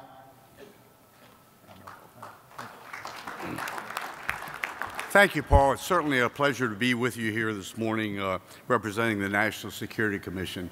I've been asked to provide some defining comments on 2 of the 12 issues you have taking with you to Hill. First of all, providing for a superior national defense. Secondarily, providing mandatory end of service physical exams for our reserve and guardsmen as they leave. 52 years ago, when I entered active duty, and half a century really scares the heck out of me, there were 2 principles I learned as a young lieutenant. First of all, number 1, accomplish the mission, and number 2 is to take care of the troops. Let me relate those things so you can remember the 2 bullet points I want you to remember when you go to the Hill today. First of all, accomplish the mission. Providing for a superior national defense. Let's look at some of the bullet points of where we are. The National Security Strategy, which came out several months ago at the end of 2017, said quite clearly, we are suffering strategic atrophy. Strategic atrophy. We are losing our competitive edge worldwide. Numerically, I did some adding and subtracting this weekend, and our men and women in uniform in the global war on terrorism are almost reaching the number of years in combat that American forces faced in the entire 20th century. Add up the World War I, Korean War, World War II, and Vietnam, and we're talking about 18 years of an active role in combat. Sequestration, which we've preached to you for a number of years, it's gone away for 2 years, but its ugly head can rear within 2 years from now. Sequestration has taken a heavy toll on our defense readiness. Will continue to do so if Congress and we don't do something about it. And then there's just a simple fact of both the troops and the equipment is war weary from nearly 20 years of some level of combat environment. Second area I want to deal with, taking care of the troops. We're asking for just mandatory physical exams for our reserves and National Guardsmen. But they're an important part of the defense. And when we switched to an all-volunteer force in 1973, an integral part of that was the total force policy. I had the opportunity to work some of those issues in Washington, which put greater reliance on the reserves, which we had not done in Vietnam. But let's look at what our reserves have done in this global war on terrorism. On a given day in Afghanistan today, or a given day in Iraq a decade ago, 20 to 25% of our troops in the combat zone were likely reservists or National Guardsmen. I'm a Vietnam guy. 4 tours of duty in Vietnam was left for the regulars. We have reservists and guardsmen who have done 2, 3, 4, and in some cases 5 tours of duty in a combat environment. And simply on our legislative priority sheet today, we're asking that these reservists and guardsmen be given a mandatory physical exam at the end of their service to document any problems they may have faced. So as you go to the Hill today, remember 2 things. Accomplish the mission, provide a superior national defense, take care of the troops, get some mandatory physicals for our reservismen and guardsmen. With that, it's a pleasure being with you. Good luck on the Hill.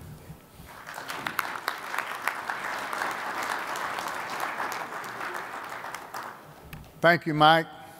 Thank you, gentlemen, commission chairs. It just goes to show you how busy our commissions are and the work they do, and that's what makes us a very successful organization. Thank you for your time. I will now call on our National Commander for a presentation of a special award. Thank you very much again. It's great to be back up here. The American Legion soon begins our centennial commemoration.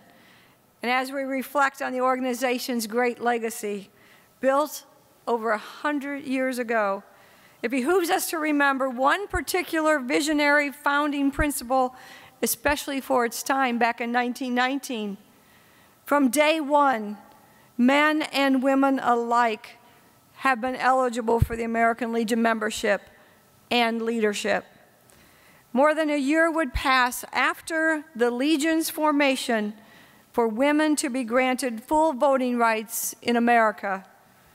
The American Legion founders made clear from day one that a veteran is a veteran, enlisted or officer, regardless of ethnicity, branch of duty, duty stations, male or female.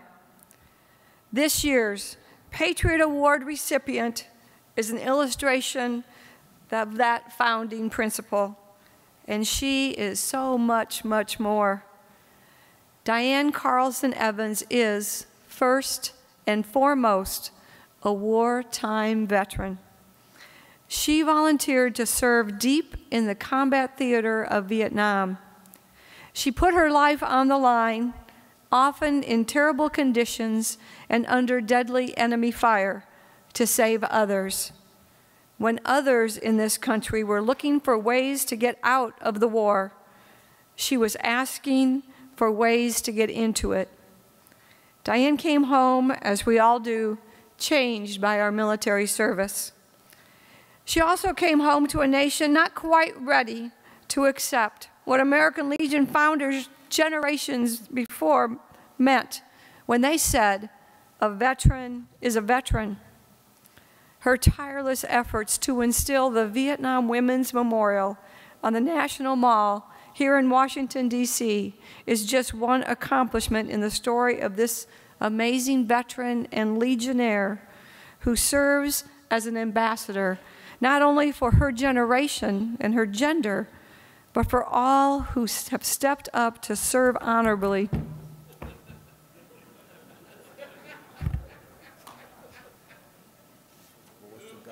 All right.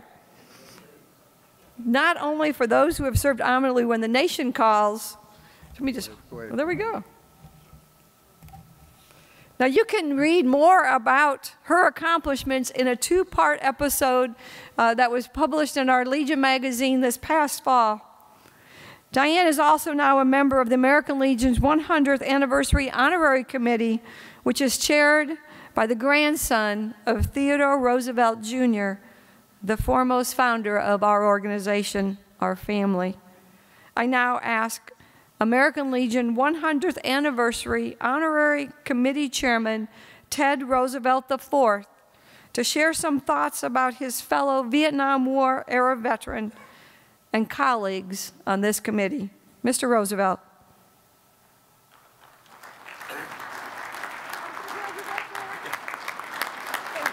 Thank you.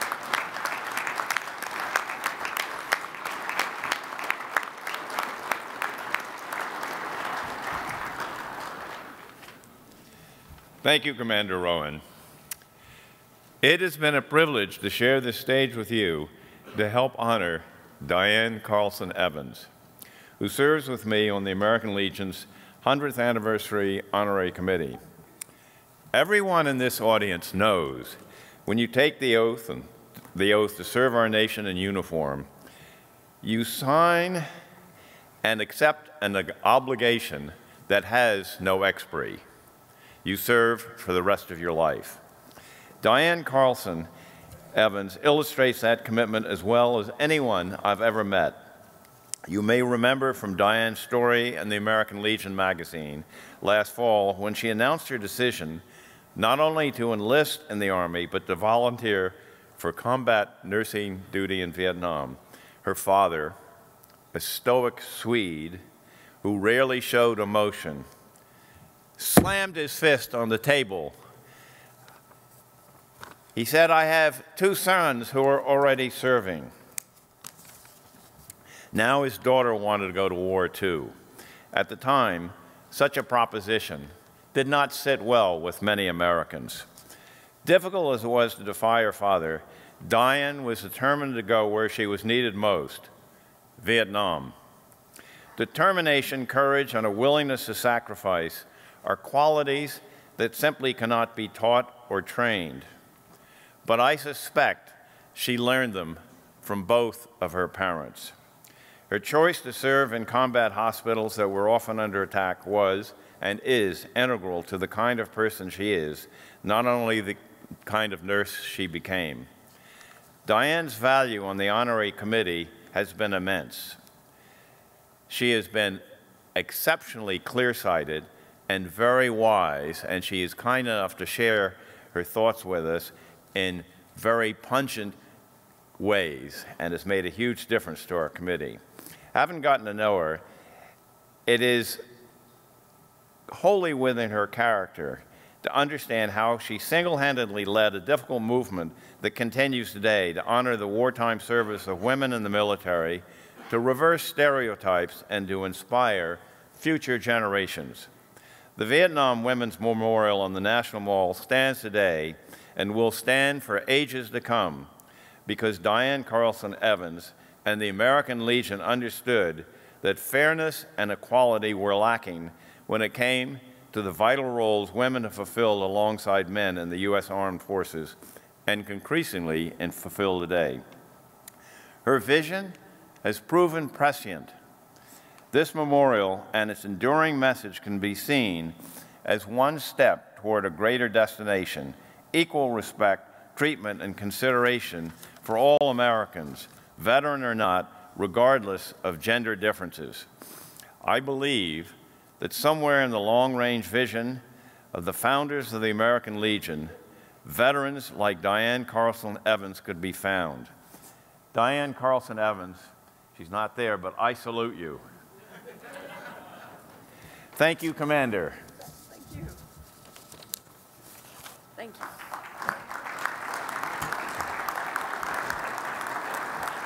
Thank you, Mr. Roosevelt. My fellow Legionnaires, please welcome Diane Carlson Evans, recipient of the 2018 Patriot Award.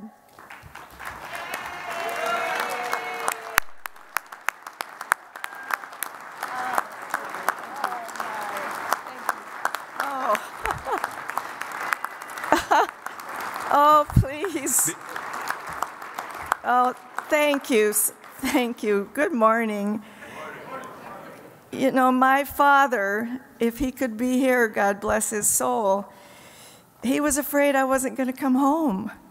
And of course, that's when he pounded his hand on the, how did you know that?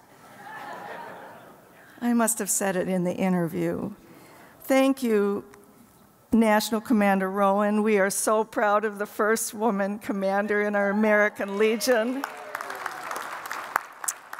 Chairman Roosevelt, thank you so much for those introductory remarks.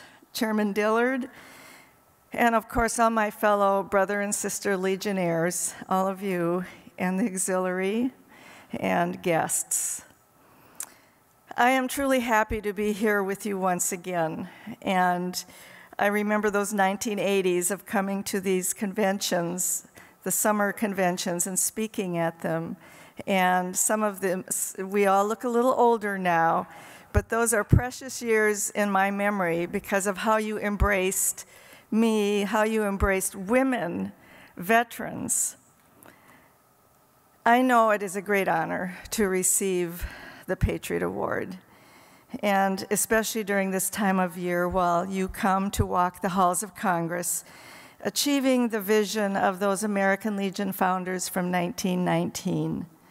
Those founders would be so proud to see the impact of you and your participation in the government we all swore with our lives to defend.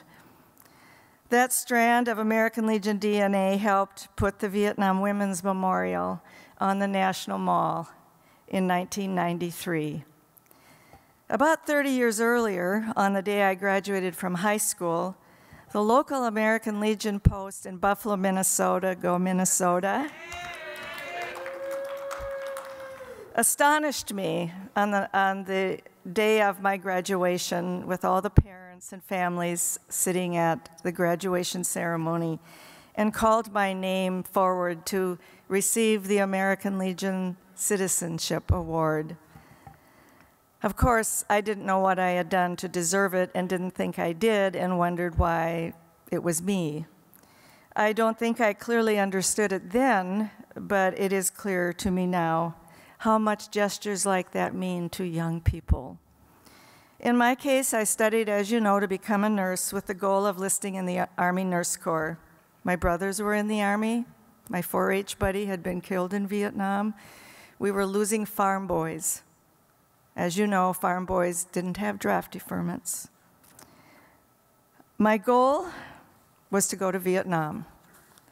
I volunteered as I wanted to do what my brothers and those farm boys all around me were doing by serving our country. As a citizen, I did have that citizenship award. I felt it was my duty too. And I spent every day in country with my medics, fellow nurses, doctors, and those helicopter pilots, God bless them, trying our best to save as many lives as humanly possible. We were a team then, and we were a team, yes, willing to sacrifice our lives for theirs. That experience shaped the rest of my life. How could it not? And it continues to shape it through today. After the Vietnam Veterans Memorial Wall was dedicated in 1982, followed by the dedication of the bronze sculpture of the 3 servicemen, I believed that an important piece of war's story still needed to be expressed on the National Mall. A salute, something to honor all women who had served bravely in Vietnam and around the world during that time in every occupational specialty allowed for women at the time. But now I needed a new team. My vision for the Vietnam Women's Memorial needed a champion. I knew I couldn't do this alone. And a guardian for that team, my new team, to defend the purpose of placing the first monument in American history on the National Mall honoring military women. The American Legion never hesitated. A past national commander, a respected Legionnaire, and fellow Minnesotan, Judge Dad Foley, actually picked up his phone to talk to me. He said in 1985, "Come into my office and tell me what you want." Do you remember his voice? "Tell me what you want." He made himself clear. This is how the resolution process works. I felt like I was sentenced. I took his advice and I got to work. I was living in River Falls, Wisconsin now. And I went to my post in River Falls, Wisconsin. And I can't tell you how they embraced me. They said they would help. But they said we have to do it here, then the district, and then the department levels. And before 1985, finally, the American Legion National Executive Committee approved it. From that point forward, the American Legion's grassroots, national officers, and staff persistently supported my vision and fought through the many obstacles. Now remember, it took 10 years. There were many obstacles. Until the dedication ceremony on Veterans Day, which was 8 years later. It was no small task. I am so grateful to Minnesota and to Wisconsin for believing in the vision while it was still just a glimmer on my horizon. Everything starts in the trenches. Everything starts at the grassroots. And after that, we were jump-started for a national movement, and all the states got on board and raised funds and did everything that it took to convince Congress and the agencies in Washington, D.C. that it was time that we put a memorial on the mall honoring women.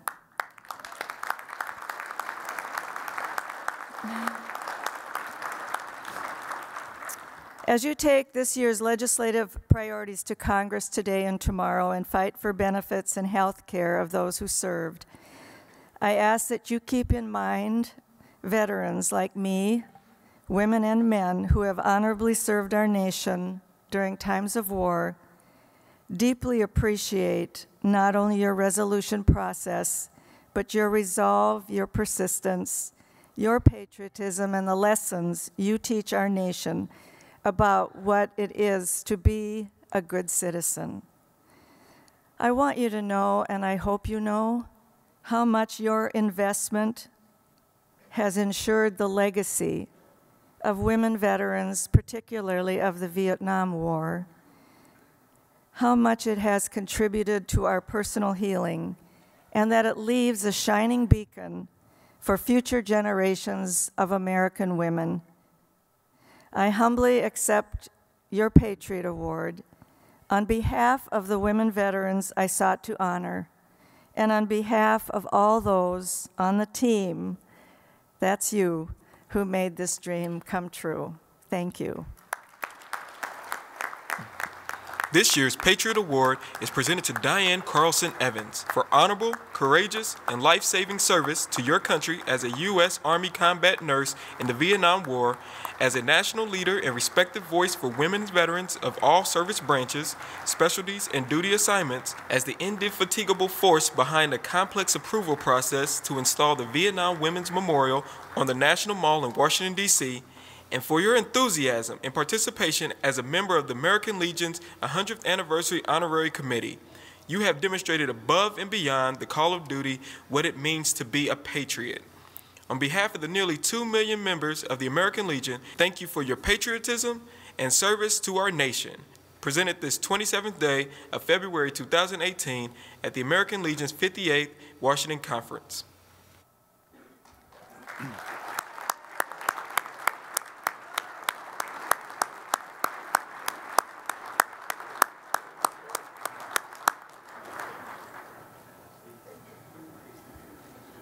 Diane, congratulations. What a lady. I salute you, Vietnam veteran. Thank you for what you've done for our veterans in Vietnam. Thank you.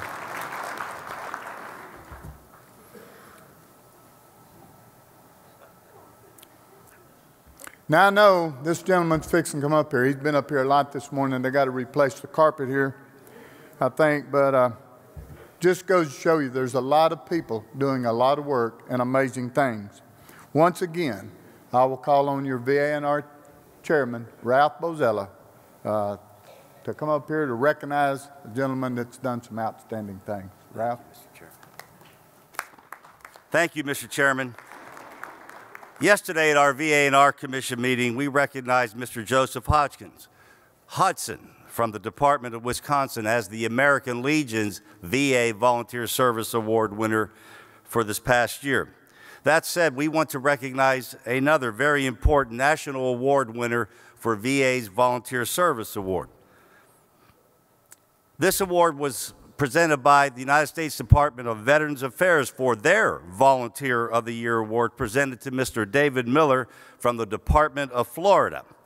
And we want to recognize David's accomplishment for this great work. And just to give you an idea of what he's done, at the Bay Pines VA Medical Center in Tampa Bay, David worked over 15,000 volunteer hours this past year. That's like 625 days. I don't know how you do that. And it's just amazing, and it speaks to his incredible work ethic, and it's an inspiration to all of us who serve veterans. I want to thank David. He's not able to be here with us. He's received the award from VA, and we just wanted to recognize this incredible accomplishment, and also want to congratulate the Department of Florida for having such a volunteer champion in your department. Oh, he is here. David, we've been looking for you. David Miller is here. David, if you could at least come to the front of the room and let this body show their appreciation for you. Ladies and gentlemen, 15,000 volunteer hours, David Miller.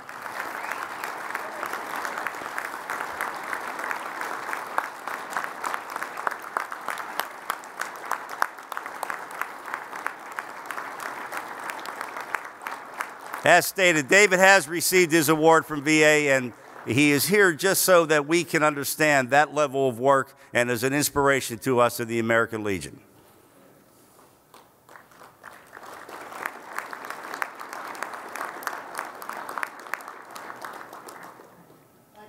Thank you, sir. Thank you, David. Mr. Chairman, thank you for allowing us to use your podium for this, sir. Well worth it. Thank you, Ralph. Amazing. Congratulations, Mr. Miller. And as Ralph already said, thank you for all that you do and have done for our veterans and continue to do. 15,000 hours. It's quite a bit. We just need more veterans doing what Mr. Miller does. Simply amazing. Okay, earlier when I was so rudely interrupted by our director, but now, you know, you have to, as they say, make things fluid. It can move up and downhill. It's amazing how water runs in Washington, D.C. But now I do have a distinct privilege, because we're shifting focus as we did a while ago. It is a true privilege of mine to introduce our next guest. But first, I should note that he accepted our invitation to speak today on one condition. And that is, this is where I told you, you'd catch this, why he's running late, I guess. And that is that there be a plate of bacon for him to enjoy. And I assure you, we were able to supply that for him.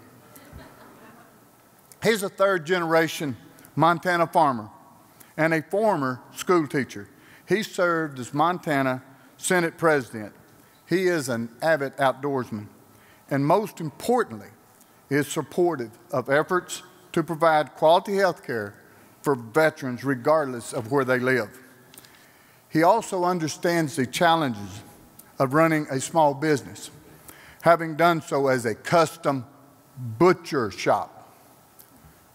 I suppose that explains the bacon. Ladies and gentlemen, please welcome the ranking member of the Senate Veterans Affairs Committee, Senator Jon Tester of Montana. Senator. Thank you. Thank you very much. Hey, man, we're working on it. Yes, indeed. Okay. It's good stuff. Well, I want to thank you for the kind introduction, I think. You know, I've got to tell you, as you can tell if you look at me, I've ate a little bacon in my day. But you never know what the hell staff is going to come up with is really the bottom line. Look, it is an honor to be here to visit with the American Legion today. I want to thank you all for your service to this nation. I want to thank you all for traveling to Washington, D.C. and being a voice for nearly 2 million, for over 2 million veterans across the globe.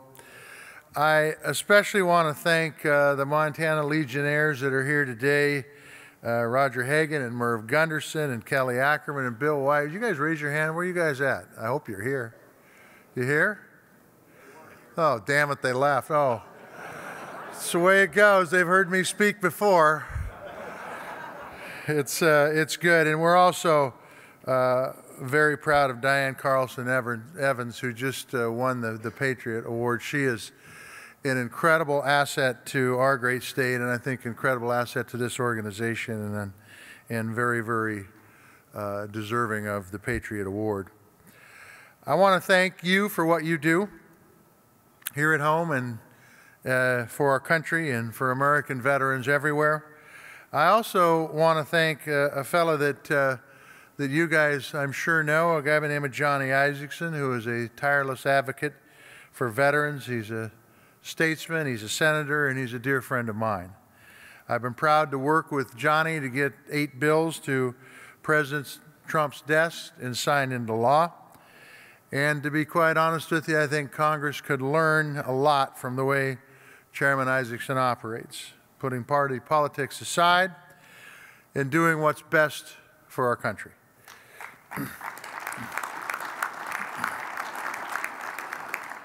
But our work is not done, and we'll get to that work that we have yet to do here in a moment. First, I want to start by addressing recent reports of Secretary Shulkin's travel last summer. The Secretary made a big mistake, and he has taken some steps to do right by the American taxpayer that he serves, and I expect him to comply with all the recommendations that the Inspector General has laid out in the Inspector General's report. As ranking member, I visited with Secretary Shulkin. I told him that I would be holding his feet to the fire to make sure that this kind of behavior never happens again. And why? Well, for a number of reasons, not the least of which is that we have pressing and urgent issues concerning veterans' health care before us. We cannot afford to let these efforts get derailed or jeopardized by the actions of him or any other unelected political appointee that are sent there to do a job to serve our veterans. And that is why the reports of internal feuding over the future of the VA are so very concerning to me. Let me be clear. Standing alongside the American Legion and millions of veterans across this country, I will always fight at every attempt to privatize the VA.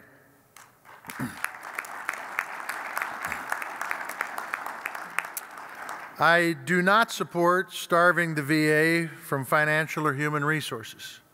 I do not support diverting critical funds that make it more difficult for the VA to meet the immediate and long-term needs of veterans, whether we're talking about resources needed to maintain VA facilities or resources to recruit and retain talented medical professionals. And I do not support efforts to use struggling facilities as a justification to close them. Privatization and privatizing the VA will be more costly to the taxpayers. Doing it will slowly strip away from the resources and benefits available to veterans until only a skeleton of a healthcare structure remains and becomes just another insurance program. Special interests, political appointees in key positions are doing their best, some of them, to put the VA on this dangerous path. Sending a dramatic increase of veterans into the private system that isn't equipped to handle such an influx and doesn't offer specialized veteran-specific care is not what America's veterans deserve. And it is not what you have earned through your service. It is, in fact, a recipe for disaster. In the words of Legion Commander Denise Rohan, and I quote, "We believe the VA is a system worth saving." I couldn't agree more. To those special interests that want to put the VA on a path to privatization, I have just one message. You're going to have to get past me and past the hundreds of veterans in this room before you're able to do that.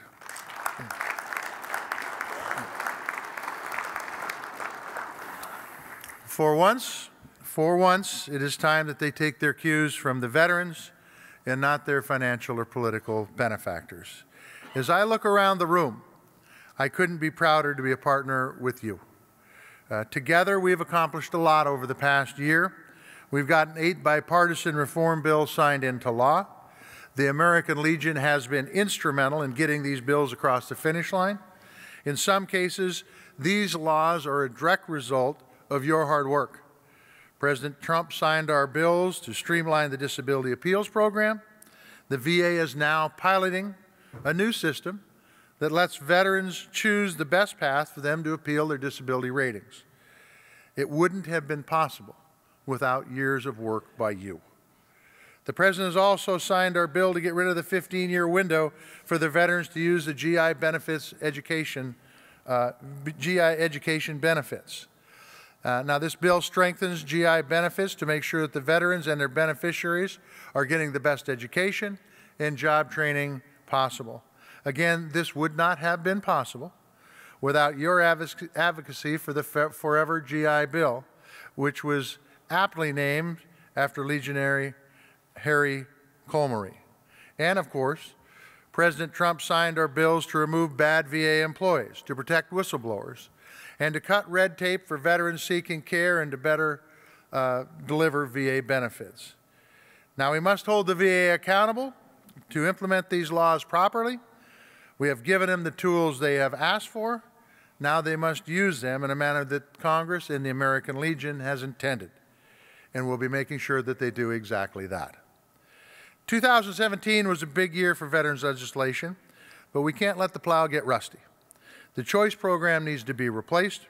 Veterans are frustrated, and so are the doctors. That's why we must work together to pass a bill that Chairman Isaacson and I negotiated called the Caring for Our Veterans Act. This bill is the best shot we have at a bipartisan, thoughtful, positive community care reform program. And it will protect the VA from special interests that want to privatize it.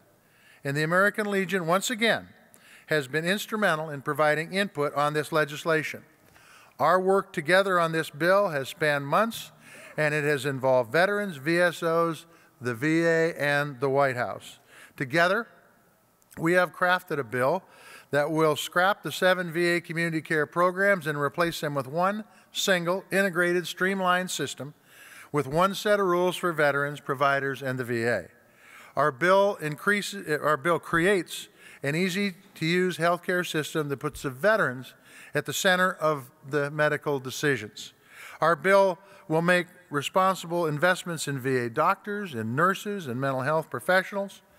It will break down barriers for veterans to receive mental telehealth care closer to home. And it will expand the VA caregiver support service to veterans of all eras. Now, this bill passed the Senate Veterans Affairs Committee by 14-1. It has the support of 26 veteran service organizations. It is past time for the administration to endorse this bill so that we can move it forward and get it to President Trump's desk for his signature. But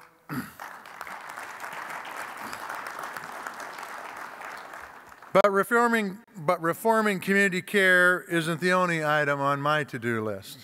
We have to bolster VA infrastructure to make sure that every VA facility has the equipment, the manpower, the resources to take care of veterans in a safe, private, and clean environment. In some cases, we need to bring facilities in the 21st century and help them stay on the cutting edge of medical technology. We can't expect the very best health care in cramped exam rooms and crumbling buildings. And that is why, as member of the Appropriations Committee, I'm going to be fighting for increased investment in VA facilities in the upcoming appropriations process. But we all know that a brand new building doesn't do much good if there aren't well-trained medical professionals that staff it. We can start by incentivizing medical students, recent graduates, and physicians who work in the private sector to come to the VA. Medical professionals want to care for our veterans. It is incredibly rewarding work. We just need to give them more reasons to choose the VA and need fewer headlines that encourage them to look elsewhere in the private sector for work. And that is why I have introduced several bills that will reduce and address the VA workforce shortages. The Bipartisan Better Workforce for Veterans Act cuts red tape so the VA can hire doctors and nurses quicker in a more timely basis. It also formalizes the VA initiatives to bring medical students, recent graduates, and former federal employees who worked in the private sector to the VA. And I recently introduced the Stronger Medical Workforce in Veterans Act to help bring much-needed resources to rural and underserved facilities. Critically important in my state of Montana, and I think rural states throughout this country. This bill identifies underserved facilities and creates a pilot program to test our retention initiatives, like providing full student loan reimbursement for medical professionals to work in these rural medical facilities.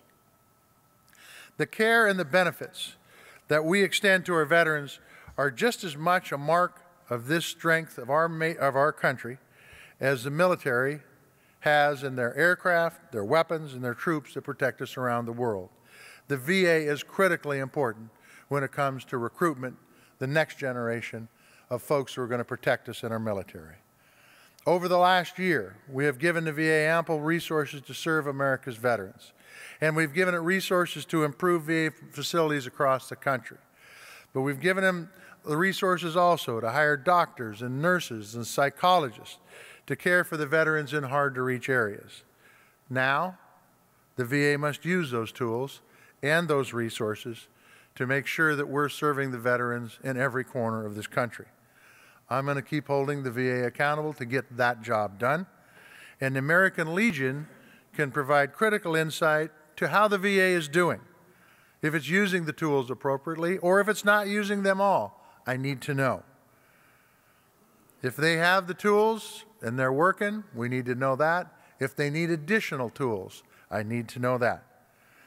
Honoring the men and women who serve to us is not a partisan issue. It is not on the Senate Veterans Affairs Committee. It is a bipartisan responsibility. That's why we've been able to do some great work on the committee. And quite frankly, when it comes to serving our veterans, it is one of the costs of war. So with your help, I am confident that we can do right by our veterans. You communicate with me, I'll make sure that your word is heard in committee and on the floor of the Senate. I want to thank you all for being here today. God bless you all, and God bless America. Thank you. Thank you. Thank you.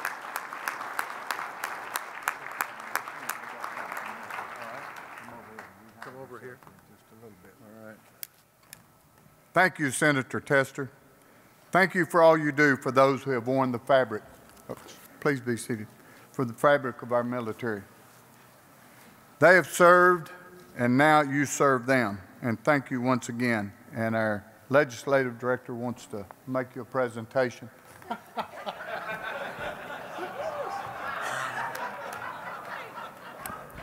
You ought to hear these two when they get in the office up there by themselves. I had the privilege of finding out a lot more about both of these in November. I would quickly like to point out that the cutting board is in the shape of the state of Montana.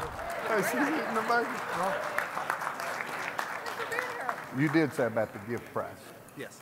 Okay. Pretty damn good bacon. It's honey smoked. Introduce me next. All right, so I'm going to give you. Thank you once again, Senator. We really do appreciate what you do. Okay. We've had quite an action-packed morning thus far, but we still have some important information and updates that we need to share with you. And for those of you that were not here last night in the know before you go, our legislative director, Matthew Schuman, would like to take a few minutes, no more than 5, to kind of give a brief overview. Matt? Oh, there it is. Someone in the front row just said that I'm not going to be able to do that in 5. Probably 10. My attempt is not to bore you, ladies and gentlemen, but we're going to have fun while we do it. Good morning, everybody. Good morning, everybody. Good morning. That's a little bit better. Thank you all.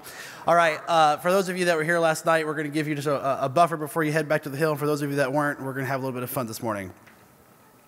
This is your legislative drop sheet. I encourage you, there are 3 of them in your individual packets, and I encourage you to please leave them with your members of Congress. It covers all the areas that we're going to talk about this morning. First and foremost is suicide prevention efforts. I think it's pretty self-explanatory. We need to do whatever we can to ensure that veteran suicide goes down drastically. Ladies and gentlemen, I would also just like to briefly let you know that right after myself, Commander Rohan will be presenting her closing statement as well.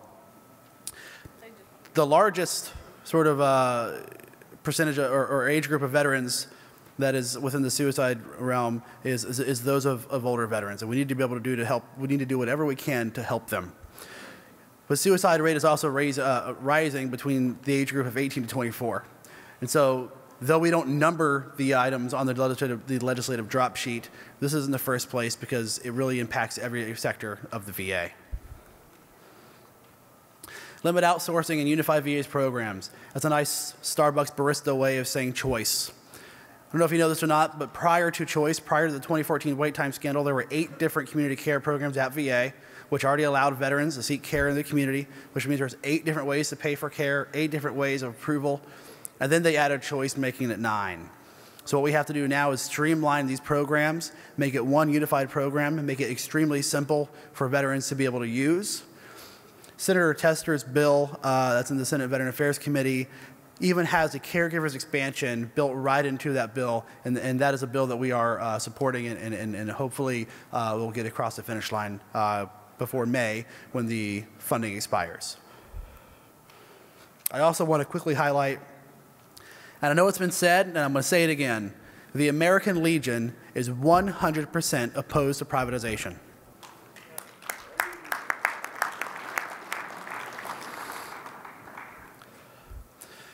Now we're going to quickly talk about the national defense of our country. Do we not have the best military in the world? Right? The way that we maintain that is to do exactly what the Congress did a few months ago, which is really put sequestration on life support.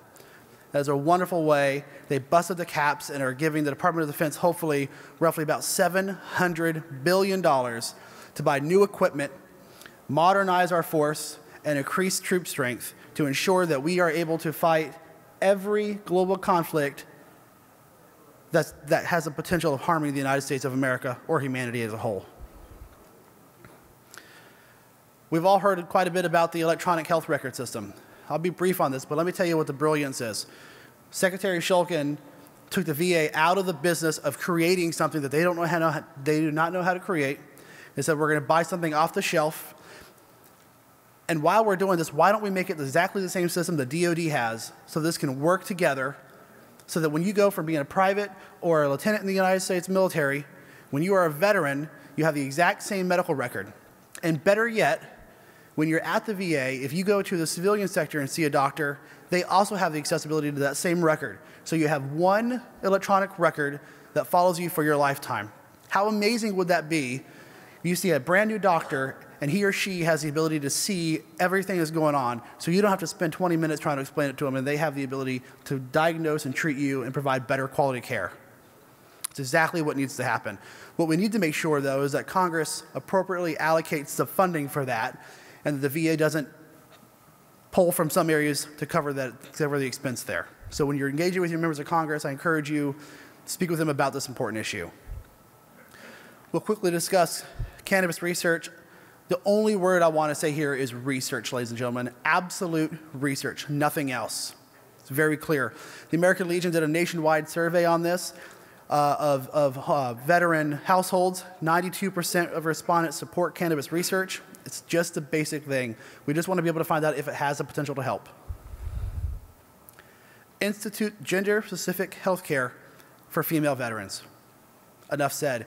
Our female veterans, they're veterans. They're not female veterans. They're veterans first. Am I right? When they go to one of the 167 VAMCs, they go to a CBOC, they go and receive care from the VA, they need to have quality health care. They don't need to wait for health care because a doctor's not there on a Thursday. They need to be able to receive quality health care because they are a veteran. It makes sense. Currently today, female veterans make up 10% of the VA population. By 2030, 15%. The female population is growing the fastest within the VA, within the veteran demographic. They are veterans, we are all veterans, and we need to treat them right. Support for caregivers. I briefly mentioned that there's a caregiver expansion section in Senator Tester, Senator Isaacson's choice bill. Right now, the only people getting access to this program are post 9/11 veterans. If you're a veteran, it should not matter. And to the American Legion, the most powerful veteran organization in the world, it does not matter. You need to be equal because a veteran is a veteran, and that is simple.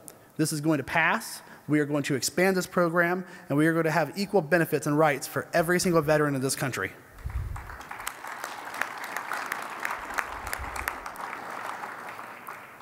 "2017, in my mind, was probably one of the best years for veteran legislation within the last decade.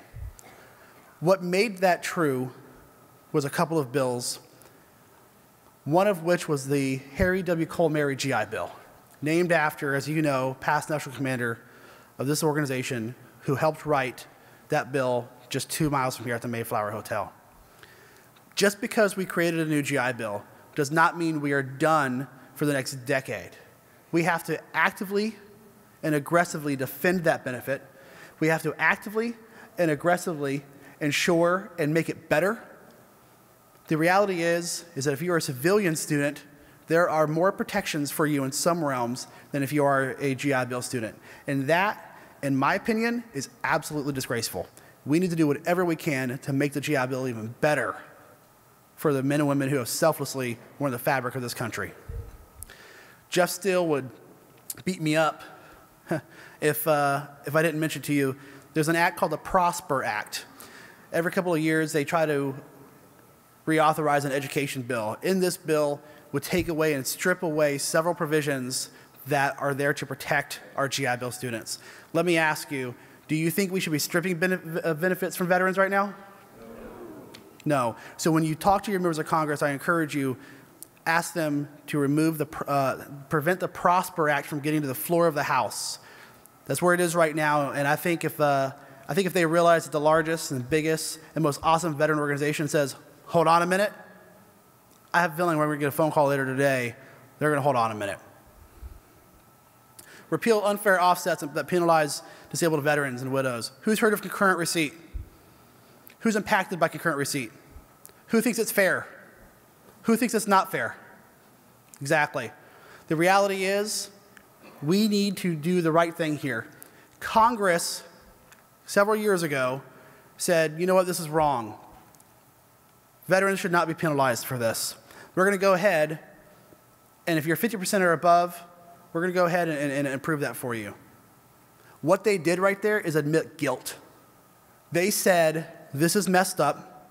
We can't afford all of it right now. We're going to come back in a couple of years. Legionnaires, it's a couple of years later, and the time is now. You need to tell your members of Congress they need to spend the money and take care of our wounded warriors. It's critical. End of service exams. Our active duty counterparts, when they are leaving the United States military, they get a physical, just like they do when they go into the military. But it appears that some do not care about the Guard and Reserve troops when they leave. You did what you got to do, you can leave and we don't care about you. That's the message that they're giving us. A couple of months ago, they passed the National Defense Reauthorization Act. In that bill, it gave troops the option. That's how little they care. They gave troops the option to ask for it, not the mandatory that needs to happen. I think we can all see a sergeant saying, hey, I'm 90 days out. I'd like to get a physical, sir. We've got training, training, and training. You don't have time. And that's exactly what's going to happen. If it's mandatory, the troop will get their exam, and it will go from 64% of Guard and Reservists who get rejected through their claims to a much lower percentage, and that's exactly what the American Legion is going to demand Congress do. Employment rights. There are some companies that in their employment contracts put a clause in there that say if you leave and deploy to a war zone or deploy for military service period, we can fire you. No punishment to us. Good luck, take care, bye. Who thinks that's fair? That's despicable. What we need to do is put into USERRA legislation that prevents companies from doing that. Go ahead, put that into your contract. It's not going to mean nothing because the United States Congress said so. What we are going to do is protect and serve these people in their employment. It's exactly what needs to happen. It's absolutely wrong for these companies to be doing this. We've come a long way since the formation of this country in terms of benefits and protecting the rights of our service members. We need to go just a little bit further and make sure that they are secure. Veteran homelessness. Does anybody have an idea how many veterans were homeless last night? I know some of you guys heard me say it like yesterday. 40,000. 40,000. I give massive respect to General Shinseki for his dedication to try to eradicate this problem. They did a great job, but it's not enough yet. There are communities in our country that have a functional zero. I remember that word, ma'am. They have a functional zero, but we can do that in the entire United States of America. We do whatever we can to ensure that no veteran is homeless. But it's not as simple as giving them a huge mansion somewhere. You can give a homeless veteran a mansion. They won't be homeless, but all you've done is give them a house. We need to give them the services and the help and the assistance. Employment, education, medical, dental. We need to help the men and women who have selflessly raised their right hand. And that's exactly what we can do. Through the SSVF program, it's the Supportive Services for Veteran Families. It's sort of the center spoke, if you will, that VA runs. I ask that you talk to your members of Congress and ask them to make that program permanent. It's not permanent right now. That means there's no dedication to ensuring that the VA eradicates this problem. Of course, the flag. Isn't that beautiful, ladies and gentlemen?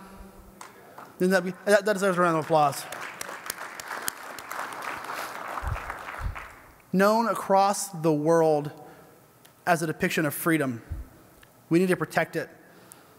Constitutional amendment allowing Congress to decide whether it should be protected or not is the route to go. HJ Res 61, sponsored by Representative Womack of Arkansas, and SJ Res 46 in the United States Senate, done by Montana Senator Tester's counterpart, Senator Daines, is the way that we need to go. Encourage each of your members of Congress to support this legislation if you would. Lastly, I'll mention this. I know many of you have already been to Capitol Hill and you've been doing this for years. For those of you who haven't, let me just say, Capitol Hill meetings are relatively short. Instead of trying to talk about all 13 issues on that drop sheet, pick one or two if you could. It makes it a little bit easier for the congressional staffer. One of them was in the back here earlier and said, hey, I saw your presentation yesterday. You're absolutely right. We need to make it a little bit easier. Leave the drop sheet for them so they can review it. Leave the point papers if you want to so they can review it. But if you have an issue that you are absolutely passionate about, whether it be concurrent receipt or funding the military, talk to them about that. Let them see that passion. Let them feel the energy from you and the American Legion. Let them know what really matters and what they can do to help veterans, okay? Leave the information for them, but here's a big one. Ask them when you should follow up with them. If you walk in there and say, hey, we want the congressman or the senator to do this, and you don't follow up with them, there is no accountability there. The American Legion needs to hold them accountable. Ask them when to follow up. 2 weeks, a month, I'm going to follow up with you. But do it, please. You guys are the biggest force to get the members of Congress to do what we need them to do. Lastly, if you could, when you start your meeting with them, thank them for their support of the coin bill. That was absolutely massive. Let me just quickly tell you that just about every other group or organization that tries to pass a coin bill, it takes them 2 to 3 years. The American Legion is so powerful and so respected on Capitol Hill, we did it in 6 months.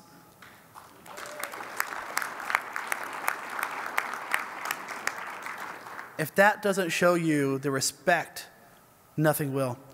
Please also thank them for their support of the GI Bill. That's something that will absolutely impact the lives of the people we want in this organization. And with that, I end, and I yield back to Chairman Dillard. Thank you so much. If you have any questions, please feel free to reach out to the legislative staff. Thank you, and God bless America.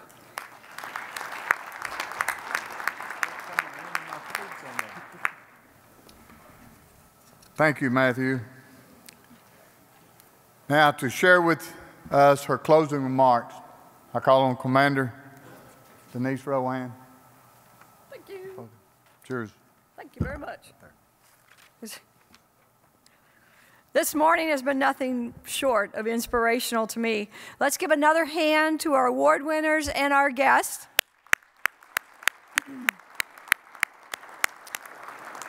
I also want to thank our national staff, both in Indianapolis and here in Washington, D.C.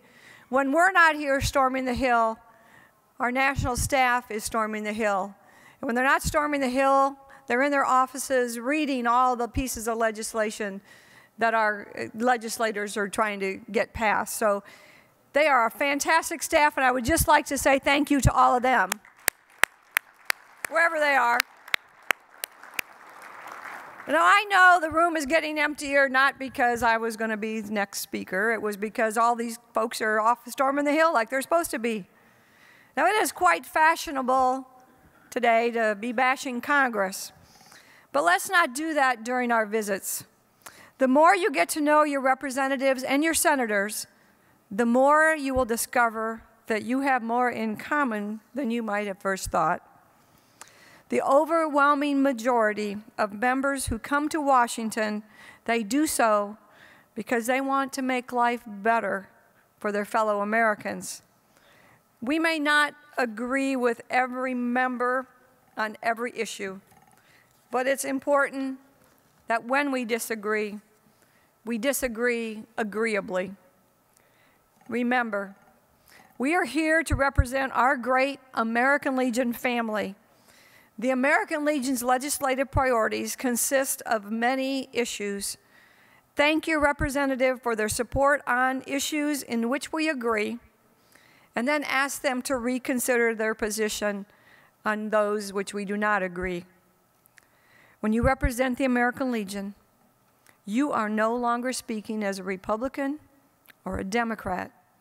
You are speaking as a nonpartisan veteran. You're speaking as a Legion family member. We are enjoying some historic legislative successes. Let's continue that momentum as you go and storm the Hill. Thank you, and God bless you for being here this week.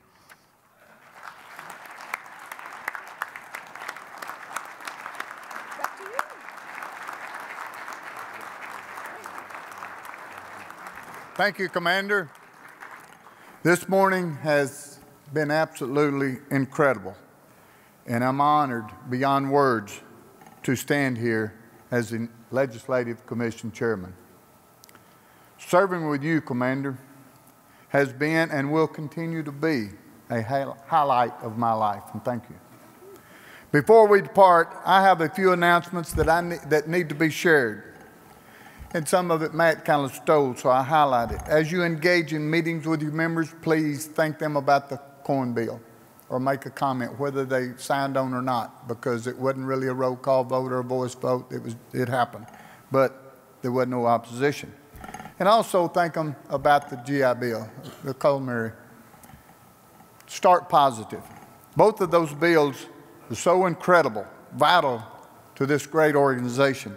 And starting off a congressional meeting by thanking them will not only serve the purpose of thanking them, but also begin the meeting on a positive note. The list of members of Congress who did not sign on as co-sponsor of the bills is very short. If you think your member did not support, ask one of the legislative members. Additionally, that's what Matt took out of this last one, but to shifting to the Commander's testimony. The buses will depart from the terrace level, entrance T on entrance T Street. If you require an ADA transportation, please be sure to see Bridget Robinson or Andrea Watson to acquire an ADA ticket to ensure you are on one of the first 2 ADA buses. Please be at terrace level at 7:30 for those ADAs. For all other participants, please be at the terrace level between 7:45 and 8:30 a.m. The last buses will leave at 9 a.m. These buses will unload at Union Station, which is about 3 blocks away. Furthermore, with the amount of Legionnaires that are here and with the limited space in the testimony hearing room, we have given out physical tickets to attend the Commander's testimony. If you have a ticket, you're squared away. If you have one and do not plan on using it, please return it to Mary Rooney or Bridget Robinson as soon as possible. We do have a list of people that want to attend, so we request that as soon as possible. That is all announcements I have now.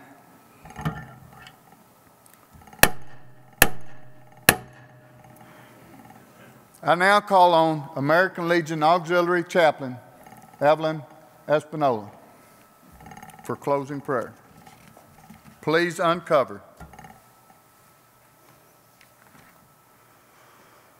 Heavenly Father, we praise you for the gift of unity that the Spirit creates in our relationships. You place others perfectly in our lives and inspire us to work together with the gifts that we have been blessed with. When we look at these meetings through your eyes, we see your gifts fostered in us to further your plans. Thank you for the ideas that you spoke life into here today, and for the courage of each voice that stood to be heard. As we bow our heads and lift up our plans to you, we pray that you bless our hearts and minds to know we have done well in your eyes. We pray for your assurance that we are operating within your will. Lord, you said there is no greater love than to lay down one's life for one's friend. Today we pray for the men and women who have in their military service sacrificed their time, strength, ambition, health, and even their lives on this earth to benefit friends known and unknown. Bless the families of soldiers who bear these pains vicariously. We honor our veterans in your name, and we thank you as we thank them for their sacrifice. We ask you to return to them the favor of your blessing, a gift we on our own could never offer. We ask that you would give our veterans and our current military a peace beyond peace that they fought to secure, a peace in their own hearts, wrapped in the joy of a life touched by their strong hand. In all this, we lift up to you. Amen.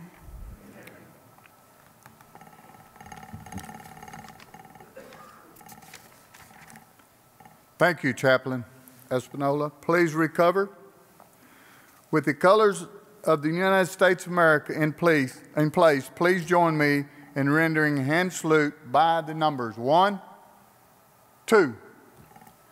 This commander's call is adjourned.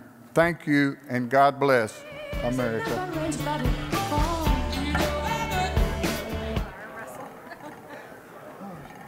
That was a shit show. Thank you. You did a phenomenal job. You did a phenomenal job. People don't know that.